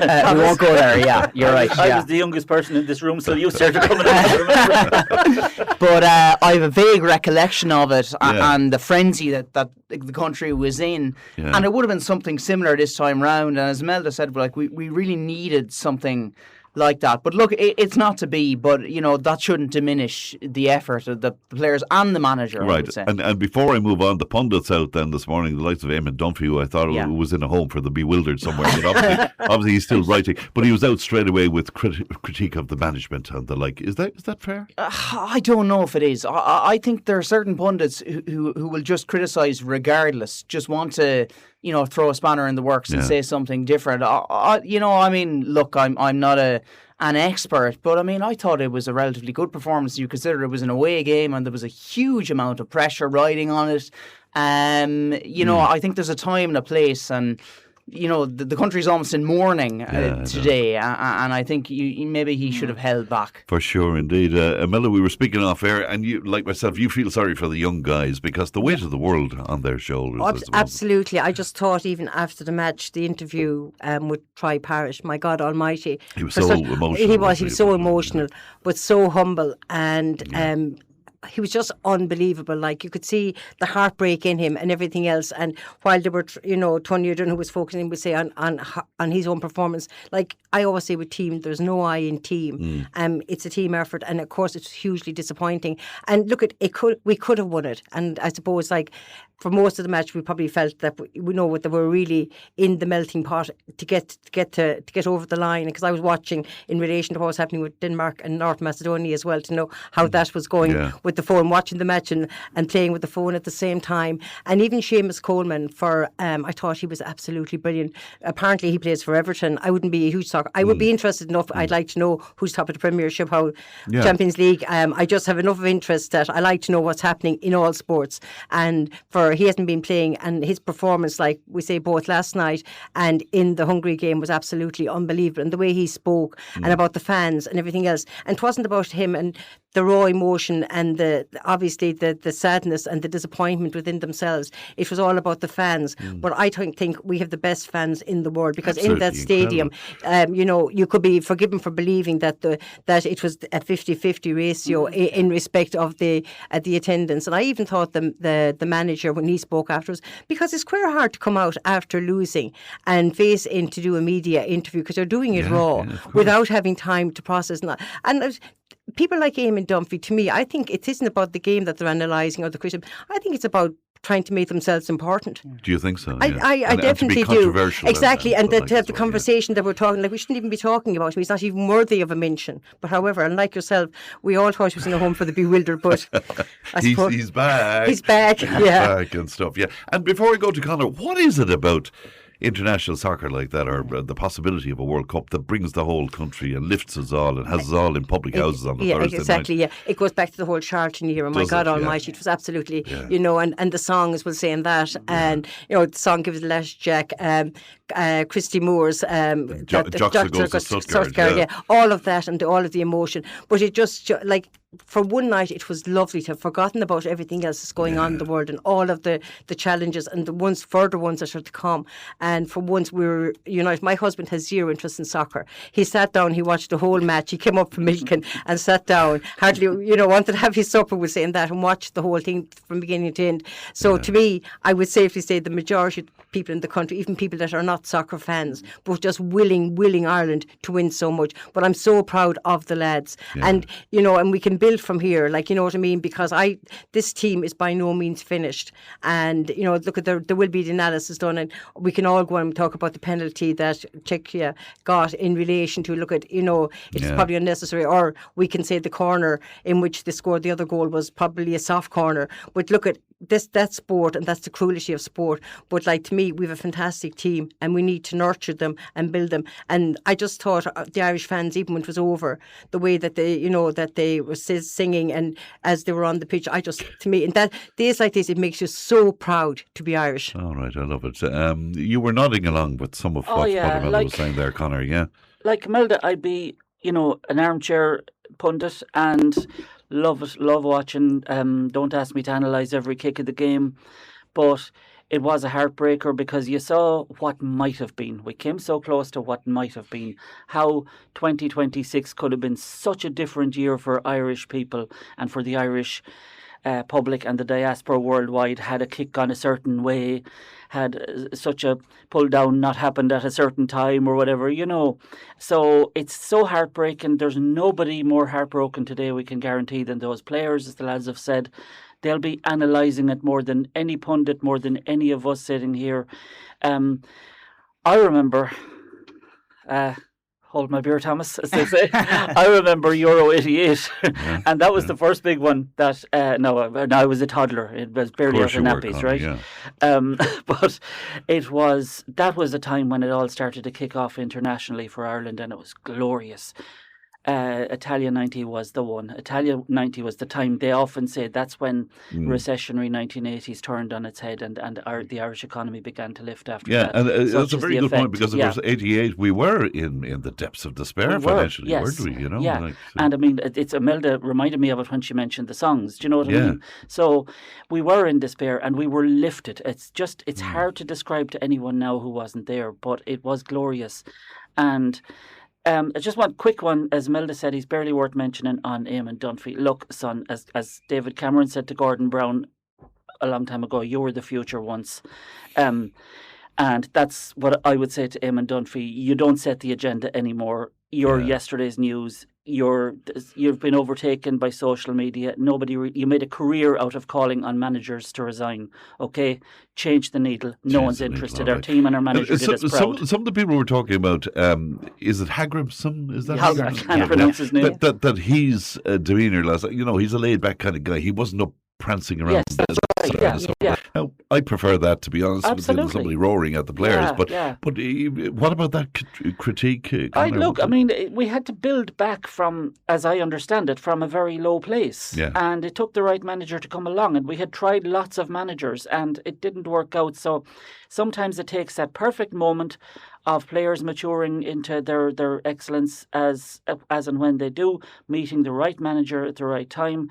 He's low-key. He doesn't seem to be a self-publicist. He's all about the game. Again, I'm not an analyst, but what I watched last night, and other people will be more qualified to discuss each kick than I will, I saw a confidence in the team. I saw passes time and time again that were reaching the other player, that were, Irish. Oftentimes you have a night where you get lucky, whether it's in hurling or anything, Gaelic or soccer, and a pass goes down, a pass goes out, and it doesn't hit its player. Every time last night they seemed to be on the mark. They had the confidence. They were up against it at times under pressure, and they just really seemed tantalisingly close.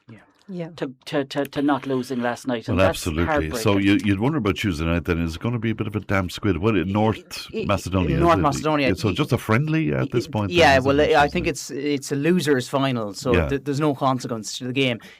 People might turn out just to show their support for the lads, and for the manager. You would hope there is a good attendance at it, just to give them a bit of sauce. All right, let us move on, because petrol and diesel prices reduced from midnight on Tuesday for a period of 2 months. And cabinet ministers signed off on a 17-cent and a 22-cent a drop for petrol and diesel there to help relieve the price hikes caused by the Iran war. A lot of people, though, very, very annoyed about this and saying it's much too little and was much too late as well. Can I start with you, Imelda, on this? Because particularly where farming is concerned, the ICMSA coming out and saying things like it was like throwing a bun at a bear, and the IFA as well coming out very strongly about this, about the what was 3 cents of a drop 3 cents, green, and obviously diesel, on the green diesel, and obviously the 2 cent will come in. What are your it's completely thoughts on derisory. Okay, we'll say, Fran, I'm very, very disappointed. And to say I'm annoyed is probably an understatement. Disappointment, I actually think, is worse with saying that, because it's as if farming and agriculture has been completely forgotten about. We're facing into the busiest time in agriculture in relation to putting in crops, silage season coming up, slurry, fertiliser.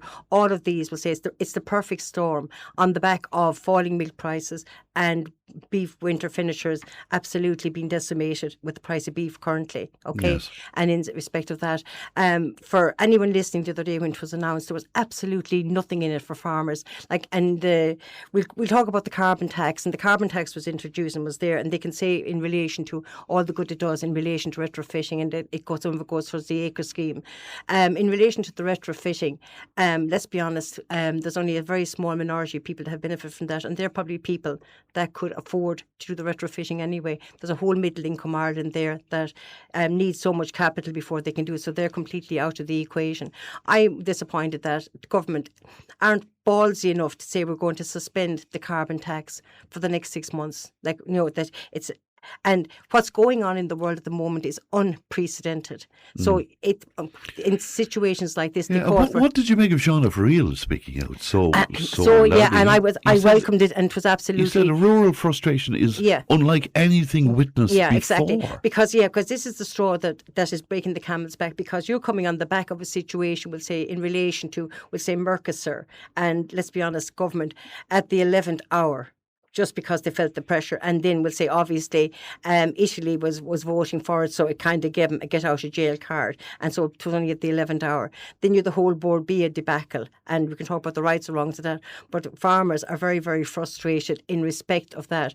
And there's nobody calling into question the chairman as an individual. But to me, in any state board, the chair of any board has to be completely independent and impartial and have no skin in the game of a board that they're actually involved with. So we could see that, and government really dug in the heels on that. And over the years, there's been many, many times when farmers have been, going through winters of discontent and all of that. But have you ever said, would you agree with Shauna Farrell? Without a shadow of a doubt, yeah. Nothing before. Exactly, because the cost to fill a tractor now, a tractor that's needed, we say, to go out and we say sow crops, to spread slurry, spread fertiliser, it's costing €200 extra to fill that tractor.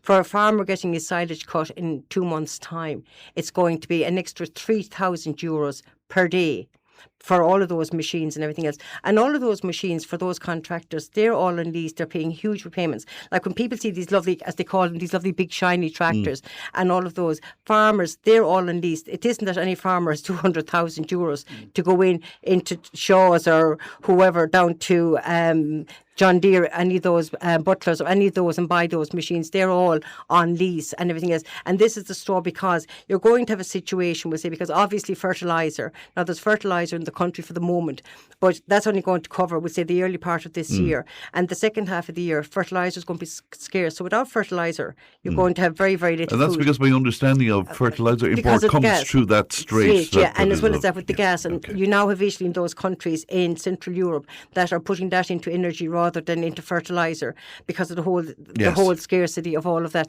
I've never seen farmers, because farmers actually feel, and when somebody is so derisory in what they offer you, that you feel you actually don't count at all.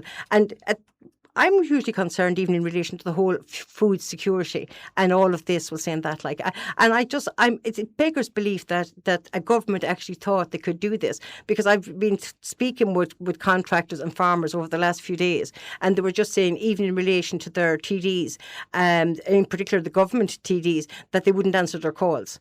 That most of them, and this is across the country. Like, this isn't just out here. We're saying that. We'll be speaking to the Taoiseach on Monday, so we're looking forward to putting some of this. Well, exactly, and everything else. Of course, exactly. Traditionally, Fine Gael was seen as the Farmers' Party and everything else. But farmers have definitely, with government recently, and it just seems that we've lost our relevance in society. Right. Conor, what are you making of it? Because, of course, it's not just farmers affected. It's right across the board. And in the case of carers and the like, and, people living on their own and older people and all of that, they're all affected by this.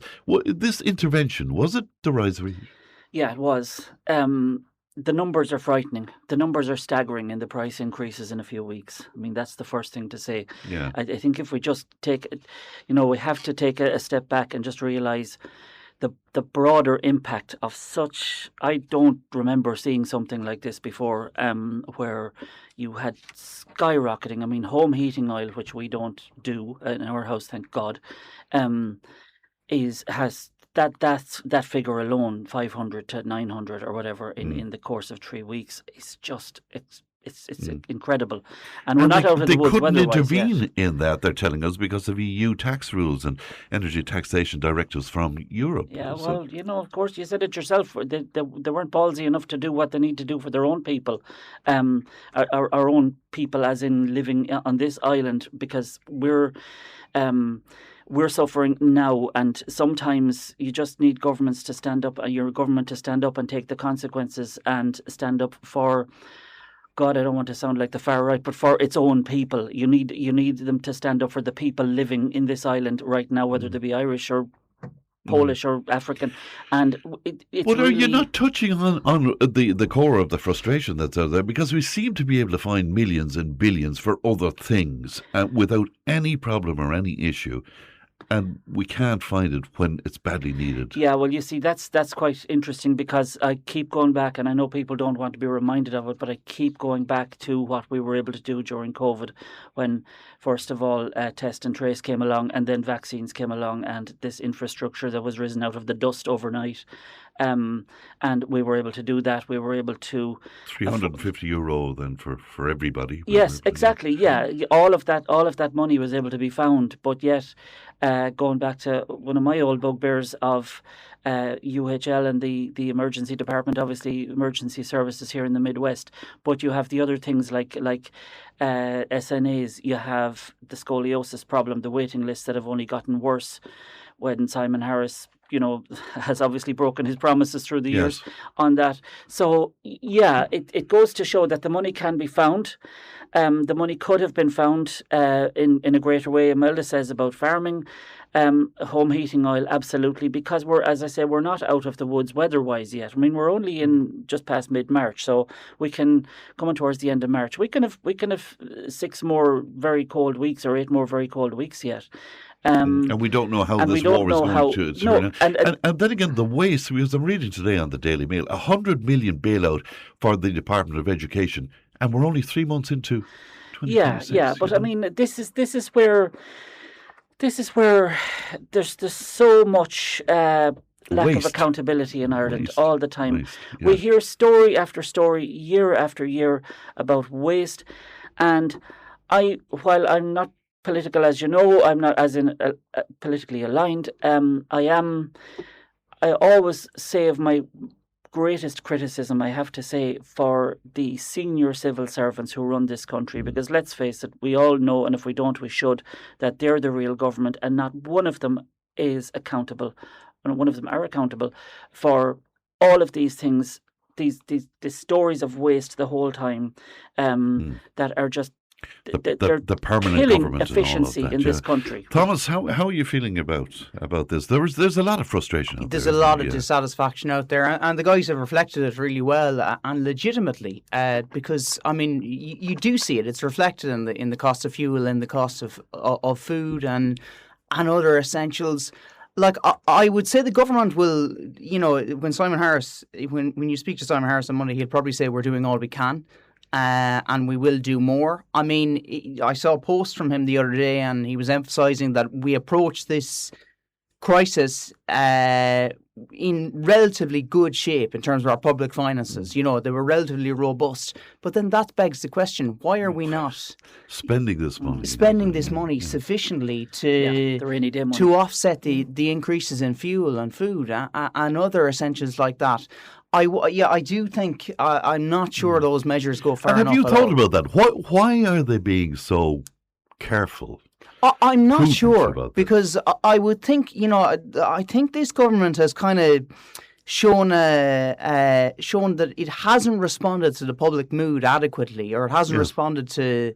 Well, they're telling us they're more responsive than any other country in the EU, and they're more generous than any other country in the EU. Yeah, I have a hard time believing that. I mean, I'm thinking across the EU and thinking, of the emergency measures that have been taken out. But it's not, I think the government needs to act. Even, they need to make significant interventions. And I don't usually advocate intervening in the economy. I kind of would prefer you let things flow and let it take care of itself. But this is a real crisis, and people are really struggling out there. Ordinary, everyday people. I mean, I think targeted supports are necessary. I think people on social welfare payments and stuff like that, probably, the most vulnerable, essentially, the elderly, need to be given a boost. Do you want to take this, Imelda? Send that woman into a mart yard any day and look at the quality of the tractors and the jeeps parked there. Any farmer milking 100 cows plus is rich, never happy. Oh God, if only. As I always say about farmers, they're asset rich with their land, but they're cash poor. And when you walk into heavy machinery and you want to buy a power shaft, there's no point saying, I have a big fancy John Deere at home, with saying that won't pay it. And that was said by a farmer many years ago inside heavy machinery, with saying that. And the reality of it is, for your listener, for all your listeners, without farmers, there are no farmers, no future, no food. And when you walk into your supermarkets, like we see in any crisis, the first things that are gone off the shelves are the fresh produce, the bread, the meat, the milk, the butter, all products that are produced by farmers. So we need to be careful here in respect of, we're saying, or when the snow comes and when they want the roads clear, farmers will come out and do all of those things, and they'll stand up to the mark and everything else.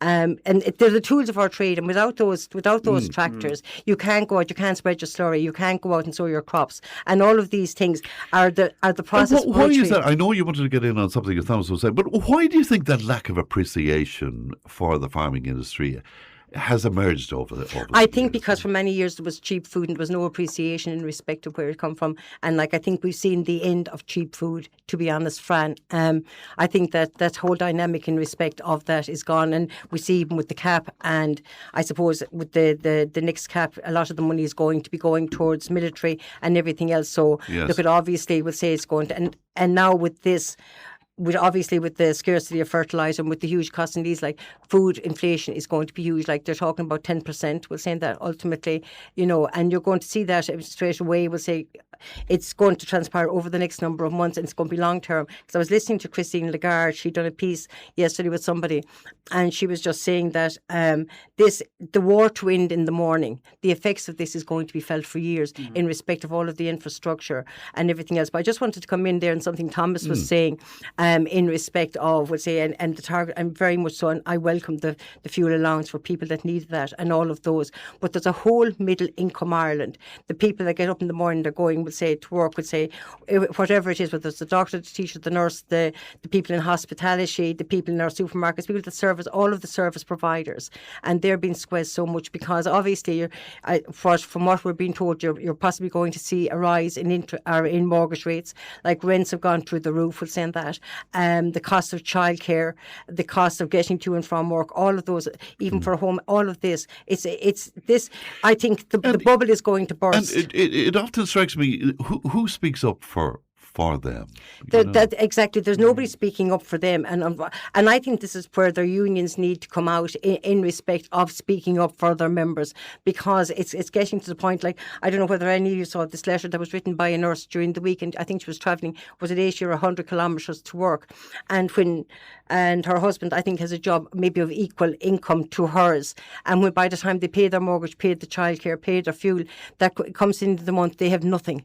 Absolutely nothing. So there's no money, we'll say, for taking the kids to the cinema, or for, we'll say, the Chinese takeaway on a Friday night, or whatever the case may be. So it's just, to me, this is everything. And I hate when we start, we'll say, targeting one sector against another. It's we're all in this together, and we all need to support one another in this, we'll say, in that. And it's like your listener, and everybody's entitled to the view, and I always respect people in relation to it. But at the end of the day, we'll say, in that, we need to be careful in our criticism of sectors and the illusion that we may have in relation to certain sectors that are doing well. People would presume that teachers or nurses or guards, are doing quite well, that they've government jobs and the security of income, but they're stretched to the limit also, because childcare costs and that whole sector, we see people leaving it all the time. There's no money in that either. And just a final word before we move on, Conor. It was interesting the way the forecourts were very quick to react when the prices went up. Not quite as quick to react when the prices were going going down, some of them very slow. Yeah, Indeed. well, And we're still paying more than €2, sometimes €2.10 now for diesel anyway, so. This is just something that really infuriates. It infuriated me. It infuriated a friend of mine who's a carpenter who has nearly and actually confronted the manager of a forecourt here in Nina this week about that issue. Okay, right. To quickly tease this out, they're saying, well, we're working on the high price stock that was, that we got, bought, and we need to offload that. And as soon as that's offloaded after 12 o'clock on Tuesday night, it could take a few days. We'll do that. Grand. But what stock were they working on the day after the war started? The stock they bought. Tell that to the dog and he'd bite you. Do you know what I mean? Yeah. Seriously. Don't try to Would you go so far as to say gouging? It's complete gouging, and it's everything that is wrong with this country at times, where you have greed and absolute callousness and malice that takes over and screws people even further. And I'm sorry, but we saw it here in Nina this week, or that we saw it in Nina at the start, because people we can all talk to each other, we communicate, and people say, God, well, it's not just Nina. It's not just Nina. All over the country. The day after the war, they were like, God, the price of diesel and petrol has gone up already, and so forth. And then because they knew there was an oil shock coming, but we didn't have an explanation. And there was a guy from the representative body. He was on the news that next day or the day after, and he was trying to defend this. And Harrold. Yes, that's right. And it was just seriously, don't try to fool us. We're not complete idiots.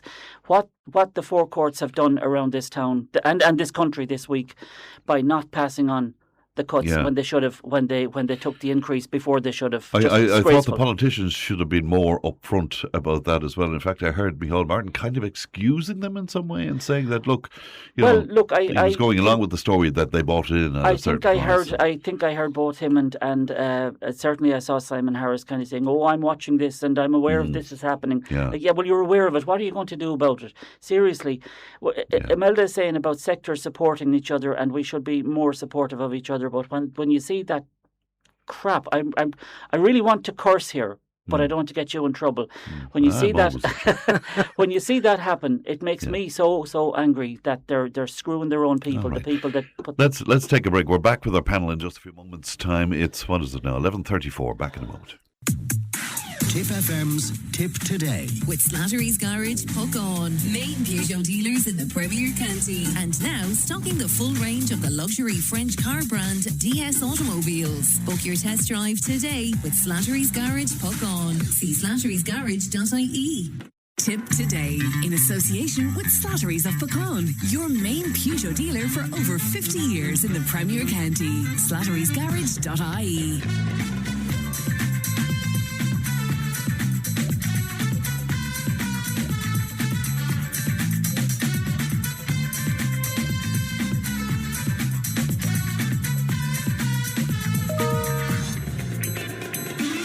And you're very welcome back to our Friday panel. And Thomas is with us, Thomas Conway, Conor Reedy, and Imelda Walsh with us as well. That woman. That woman. The Imelda Marcos. They're admiring my shoes, the listeners. They're wondering where that comment is coming from. Shoes that I can tell you are 6 years old, but they never saw them until today or noticed them. Do you hear this now? Loads of people want to talk about the Children's Hospital, and look, we agree that is one of the greatest fiascos and stuff. But we won't go down that tunnel right now. On Tuesday's programme, we spoke with fathers Brendan Kilcoyne and Iggy O'Donovan about whether Ireland is gradually losing its traditional Catholic identity in the name of inclusivity and diversity. The discussion was sparked after President Catherine Connolly referred, of course, to Ireland's patron saint simply as Patrick rather than that, and then the wider cultural shifts as well. Dublin City Council, for instance, in recent years, they're choosing to promote a more pagan-inspired celebration of Bridget rather than focusing solely on the Christian roots. So what about that? Are we reimagining these figures of Christianity just to suit a new agenda? Conor, do you want to take that first of all? Do you think we are? First of all, I should say I'm chair of Nina Parish Council, so I'm going to speak in a personal capacity. It's always important to say that. But I think that the church's position on women in the church and their exclusion from priestly roles is very... I think it's highly, as a historian, I think it's highly problematic, put it that way. I think it always has been. Women were, there are many historical examples of women in powerful positions in the early church. For instance, in the early centuries of Christianity, the religious gatherings were often held in households. And households being the realm where women held the domestic power at that time. I'm talking in, other parts of the world nearly 2,000 years ago. And oftentimes the women became the leaders in those gatherings simply by default, because they were... they owned the household in which the gathering might take place. They organised it. They were the head of the household in the sense of running it, and they by default, as I say, ran those early religious gatherings. So you have in several situations you have women who were apostles, not in the sense of the 12 disciples or the 12 apostles or whatever, but you certainly did have women who were in that role.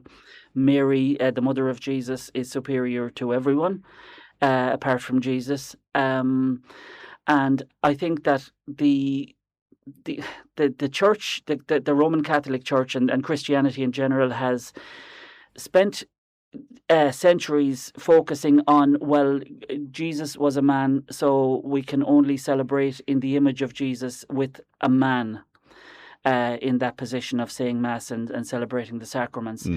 Now, this is me giving the dumbed down non-theological version because I'm not a theologian, but so the church has held with that tradition, but the church has broken other traditions, say with attitudes to slavery and so forth. And so... have you thought about why is the male aspect of... Let's stick with the Catholic Church for the moment. Why are we so afraid of women, do you think? Well, first of all, if we want to be in the person of Jesus, then why aren't we focusing on his humanity rather than his gender? Yes. Okay, in terms of imitating him. It's opportunistic. I do think it goes back to the role of later the Council of Nicaea, was it, and those things, and other councils, where... these decisions were made by men. The four Gospels that we use in Christianity were chosen by men, and women were excluded in that. I think in Catholicism, it is very much about power. I think it has become about it. I think it is about the fact that they're using theology quite a lot.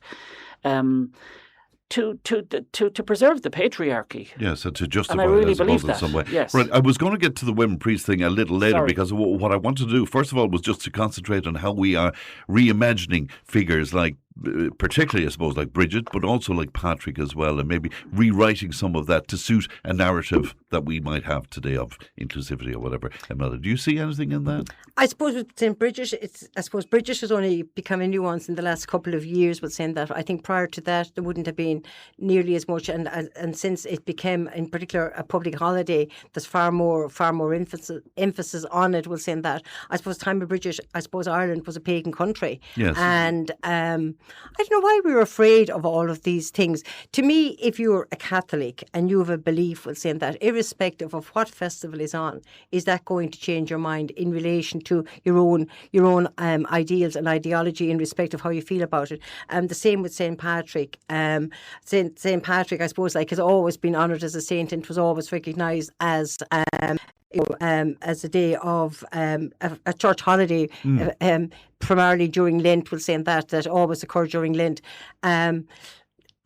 in respect of, I don't know, Fran. I don't think it's fair to say that that those two, that we're losing our identity because in some way that we have become more inclusive. Like in relation to the whole church and the demise, and we say, of Catholicism and everything else. I think a lot of that is of our own doing. We'll say, like, when you go back and you look at, I suppose, the furthest back is the Brendan Smith case in 1994, which ultimately brought down the Fianna Fáil Labour government. And then you went on to the Ferns report, the Ryan report, the Murphy report, and the Klein report. So all of these, and these were issues that were dealt with primarily by men. And by God, didn't they do a great job on it? We must take off our hats and applaud them, we'll say, that for the fantastic job they've done in relation to this. And that this was men, so they're doing such a great job. So maybe we're better off leaving it to them. They're doing such a wonderful job. And referring then to what Conor is speaking about, I think he's making reference to what Bishop Alan McCuckie is saying. He's Bishop of Down and Conor, I think, isn't it? He said he thinks the door to female diaconate is shut, and that his fellow Jesuit Pope Francis should have said so and should have made that point. I don't think it's shut. It's not shut. I think it's still a little bit open. We're saying that because look at. We're at a point, we'll say, in Catholicism, and look at it, and I accept, like, in relation to everything, these are the rules of the Catholic Church, and if you don't like it, you can leave. And as our good friend does often, Donal Looney, and he's right in relation to things like that. These are the rules. If you don't like it, you don't have to stay. But to me, I think you would have a much better church, a much more human church, a much more inclusive and engaging church if you opened it up to women. We're at a point, we'll say, where when I was young, or any of us here, with the exception of my esteemed friend here, Thomas, the child, will say that looks about 10 and he's such a wealth of knowledge. When we were young, we say, as children, we said the rosary every night. Did I want to say the rosary? No. And it was the bone contingent, I would say, in every house up and down the country. You were rattling off the prayers and they meant nothing to you. And you were just wishing to God it was over and that you could get up and watch your television programme on your one station. And you'd all the trimmings after. And all the trimmings that went with it and everything else. And it was like going to Mass and going to confession. And children going to confession every month and they're going in saying, bless me, Father, for I have sinned, it's a month since my last confession. I curse at whole life. Making up these things, it was a repetitive thing that meant absolutely nothing to me. Okay, albeit the churches there's this, but the people that are in the church now are the people that want to be there. And I don't know, is that better? Is it better than the church being full of people or anyone that's there that doesn't want to be there? But if we don't open up in our minds and our hearts in relation to where we want our church to go. We say we have female readers, we have female Eucharistic ministers, and we have female women that do so much within the church and everything else. This isn't to say we want to get rid of men in any matter or format or we want to take their place. But to me, and in any organisation, when you have a good gender balance, it's much more effective. But we do need to open up in relation to it. Thomas, what are you making about all of this, I suppose, from your angle? On the women point, I was struck by a development this week. Sarah Mullally was appointed Archbishop of Canterbury, head of the Church of England, isn't it? Yes, indeed. Yeah. I mean, what is wrong with appointing female? There was a big backlash. I appreciate that, and I'm not saying you have to replicate the Church of England. I think it's been gripped by scandal as well. But I think certainly there are more progressive measures that the Catholic Church, can adopt in order to promote it. And it must be remembered across Latin America, across Africa, parts of Asia, the Church is thriving essentially and expanding. I know in the developed world here in Western Europe, it's in decline, and that is very evident. But isn't that interesting, Thomas, that a church generally will progress in a society where education maybe is not all it should be, for example, and as a society gets more educated, it changes. It diminishes.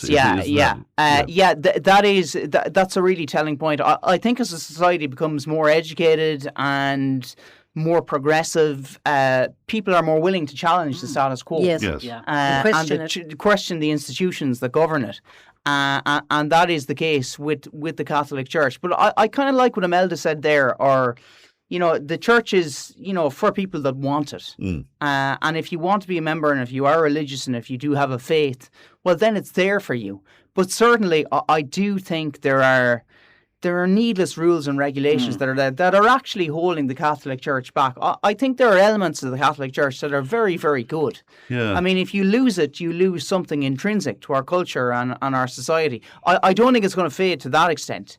Right. But certainly, there is no doubt it has declined. And the reimagining of the big figures of the church, does that trouble you? Yeah, I mean, like, you can rewrite history, can't you? I mean, Conor would be the expert to suit your agenda at times, and people do that. Yeah. So I think we have to be very careful about that. I mean, I've talked to people who promoted the Brigid Festival, and they were very passionate about it. But I think there is, there's Bridget the Saint, and there's Bridget the pagan goddess, and Bridget the Saint, and there's Saint Patrick, I suppose, is a more clear-cut example. But we have to be careful there. I do think I do think sometimes you can have people who come in and kind of change or rewrite, certain elements of history to suit their own agenda. To suit their own agenda. All right, we could talk about that all day, I'm sure, but we only have a few moments left, and I want to cover this World Happiest report of 2026, of which we are ranked number 13. Conor, are you surprised at that, or do I look happy? Does it matter to you? Well. Yeah, I don't know. I mean, it said that other countries that we wouldn't have expected it were happier than us, that we may Israel, not have expected. For example. Well, they're in the Eurovision and we're not. So, sorry, it's tasteless. Maybe that's why they're happy. But no, look, happiness is in the eye of the beholder, really, isn't it, or whatever beauty they say. But I don't know. I think there's a lot to. I'm a proud-born Irish person. I'm very proud of my country. I'm very proud to have been born to this country with its rich history, its tradition of survival and what we've overcome. Do I like living here? Not all the time. No. I've had this conversation with family actually in recent times, and I know this is. Everyone's individual. If I could live in if the circumstances of my life allowed me to live in another country, I would, based on one thing, and that's climate, because the climate doesn't really suit me very much. From a health point of view, it doesn't suit either of us. I would, and I've had this this week, even before this came up, I've had this conversation with family members who were of the same mind, and in a serious way, not just saying, as we say, you're sitting there and you're giving out, I'd love to. No, in a very serious way. But I think there's been a lot of negativity in Ireland over the past. Is that not our nature, years. Though? Well, we've always been kind of cynical and kind of we love to give out, and we love to. I love to give out. We love to complain about this. Behave yourself, you brats. Imelda, what about you? By the way, 13th isn't so bad. It isn't so bad, exactly. It isn't so bad. America's at 20. How many countries are in the United Nations, Thomas? I suppose like Costa Rica was the one that jumped out. Number 4 was saying that, and I just looked up about Costa Rica, and apparently it's a car-free area, and it's how they describe themselves as community, which I thought was a lovely way to describe themselves. I suppose I was disappointed where we were in respect of where Israel was, in the sense of all that goes on, bearing in mind that when this was done, it was done after, would say, the October attack, which and all that took place after that. And just to point out to listeners, this is citizens of each country deciding themselves on their happiness ranking. Yeah, exactly. It's not outsiders adjudicating. I think we say in relation to ourselves at the moment, I think there was a lot of, I suppose, anger out there in relation to, I suppose, the fact that we have a housing crisis and a health crisis, and all of these then they lead into other things. And then on top of that, you had the war in Ukraine, you had a lot of migrants coming into the country, saying that, putting extra pressures on an already over-pressurised system, saying that. And that's not to say that I don't welcome them. Okay, I want to make that clear. At the same time, it might be contrary to other people's views, but that's how I feel about it. So I think, when you find yourself in a situation where you need to, you're waiting for a house, saying that rents are that you can't make ends meet, and that then comes to a situation where it becomes a pressure cooker situation, and you blame other factors that aren't necessarily the problem with saying that. These are problems. But a lot depends on what your interpretation of happiness is. Of happiness is, exactly. And it depends upon the demographics of people you actually ask with saying that. Like, I live abroad in the middle of the country, in the middle of nowhere, and it's absolutely wonderful. I'm 15 minutes from Nina. I'm 30 minutes from Limerick. And to me, it's ideal. You get up in the morning and all you're looking out at is fields. And that's what it's lovely. Your shiny new Jeep that cost a fortune. And that shiny new Jeep, the CO3, but yeah. Thomas, what about you? Yeah, I mean, like, I assume some people would probably equate happiness with wealth, which is wrong. But we are a rich world country. Yes. We're not under attack. You know, we're not in a war zone. The climate is fairly, okay. Connor's whispering for me. I know, but I agree. I know what you're going to say. I think we're not too bad. Yeah, I like not it. bad from from that perspective. But that brings up something I mentioned to somebody during the week. Is there such a thing as a collective kind of personality? And if there is, are we dour in some way? And are we kind of whingy and gibby-outy? Like, I mean, when it comes to the weather, we definitely are, you know. What can we talk about other than the weather? It's a fair point. It is a fair point. But, I think by and large, Irish people, like, we're known across the globe as a really convivial, friendly society. Well, we were in Prague until half time. That's what I was just going to say. Exactly. Yes. And we'd be a lot happier if the results had gone another way last night. But look, I'm kind of surprised Ireland isn't further up the list, really. I mean, I assume the Nordic countries are near the top. Yeah, the Scandinavian. Finland is number one 9 times out of the last 10 years. Yeah, which is astounding. Yeah, fantastic. Kind of interesting as well. All right, we must leave it there, but thanks to Thomas and Imelda and to Connor. Great panel as always. The band back together, as they say. That's it for me for this week. Thanks to Leanne, who's been producing.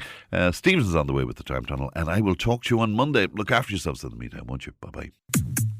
Tipp FM's Tip Today with Slattery's Garage, Puck On, main Peugeot dealers in the Premier County, and now stocking the full range of the luxury French car brand DS Automobiles. Book your test drive today with Slattery's Garage, Puck On. See slatterysgarage.ie.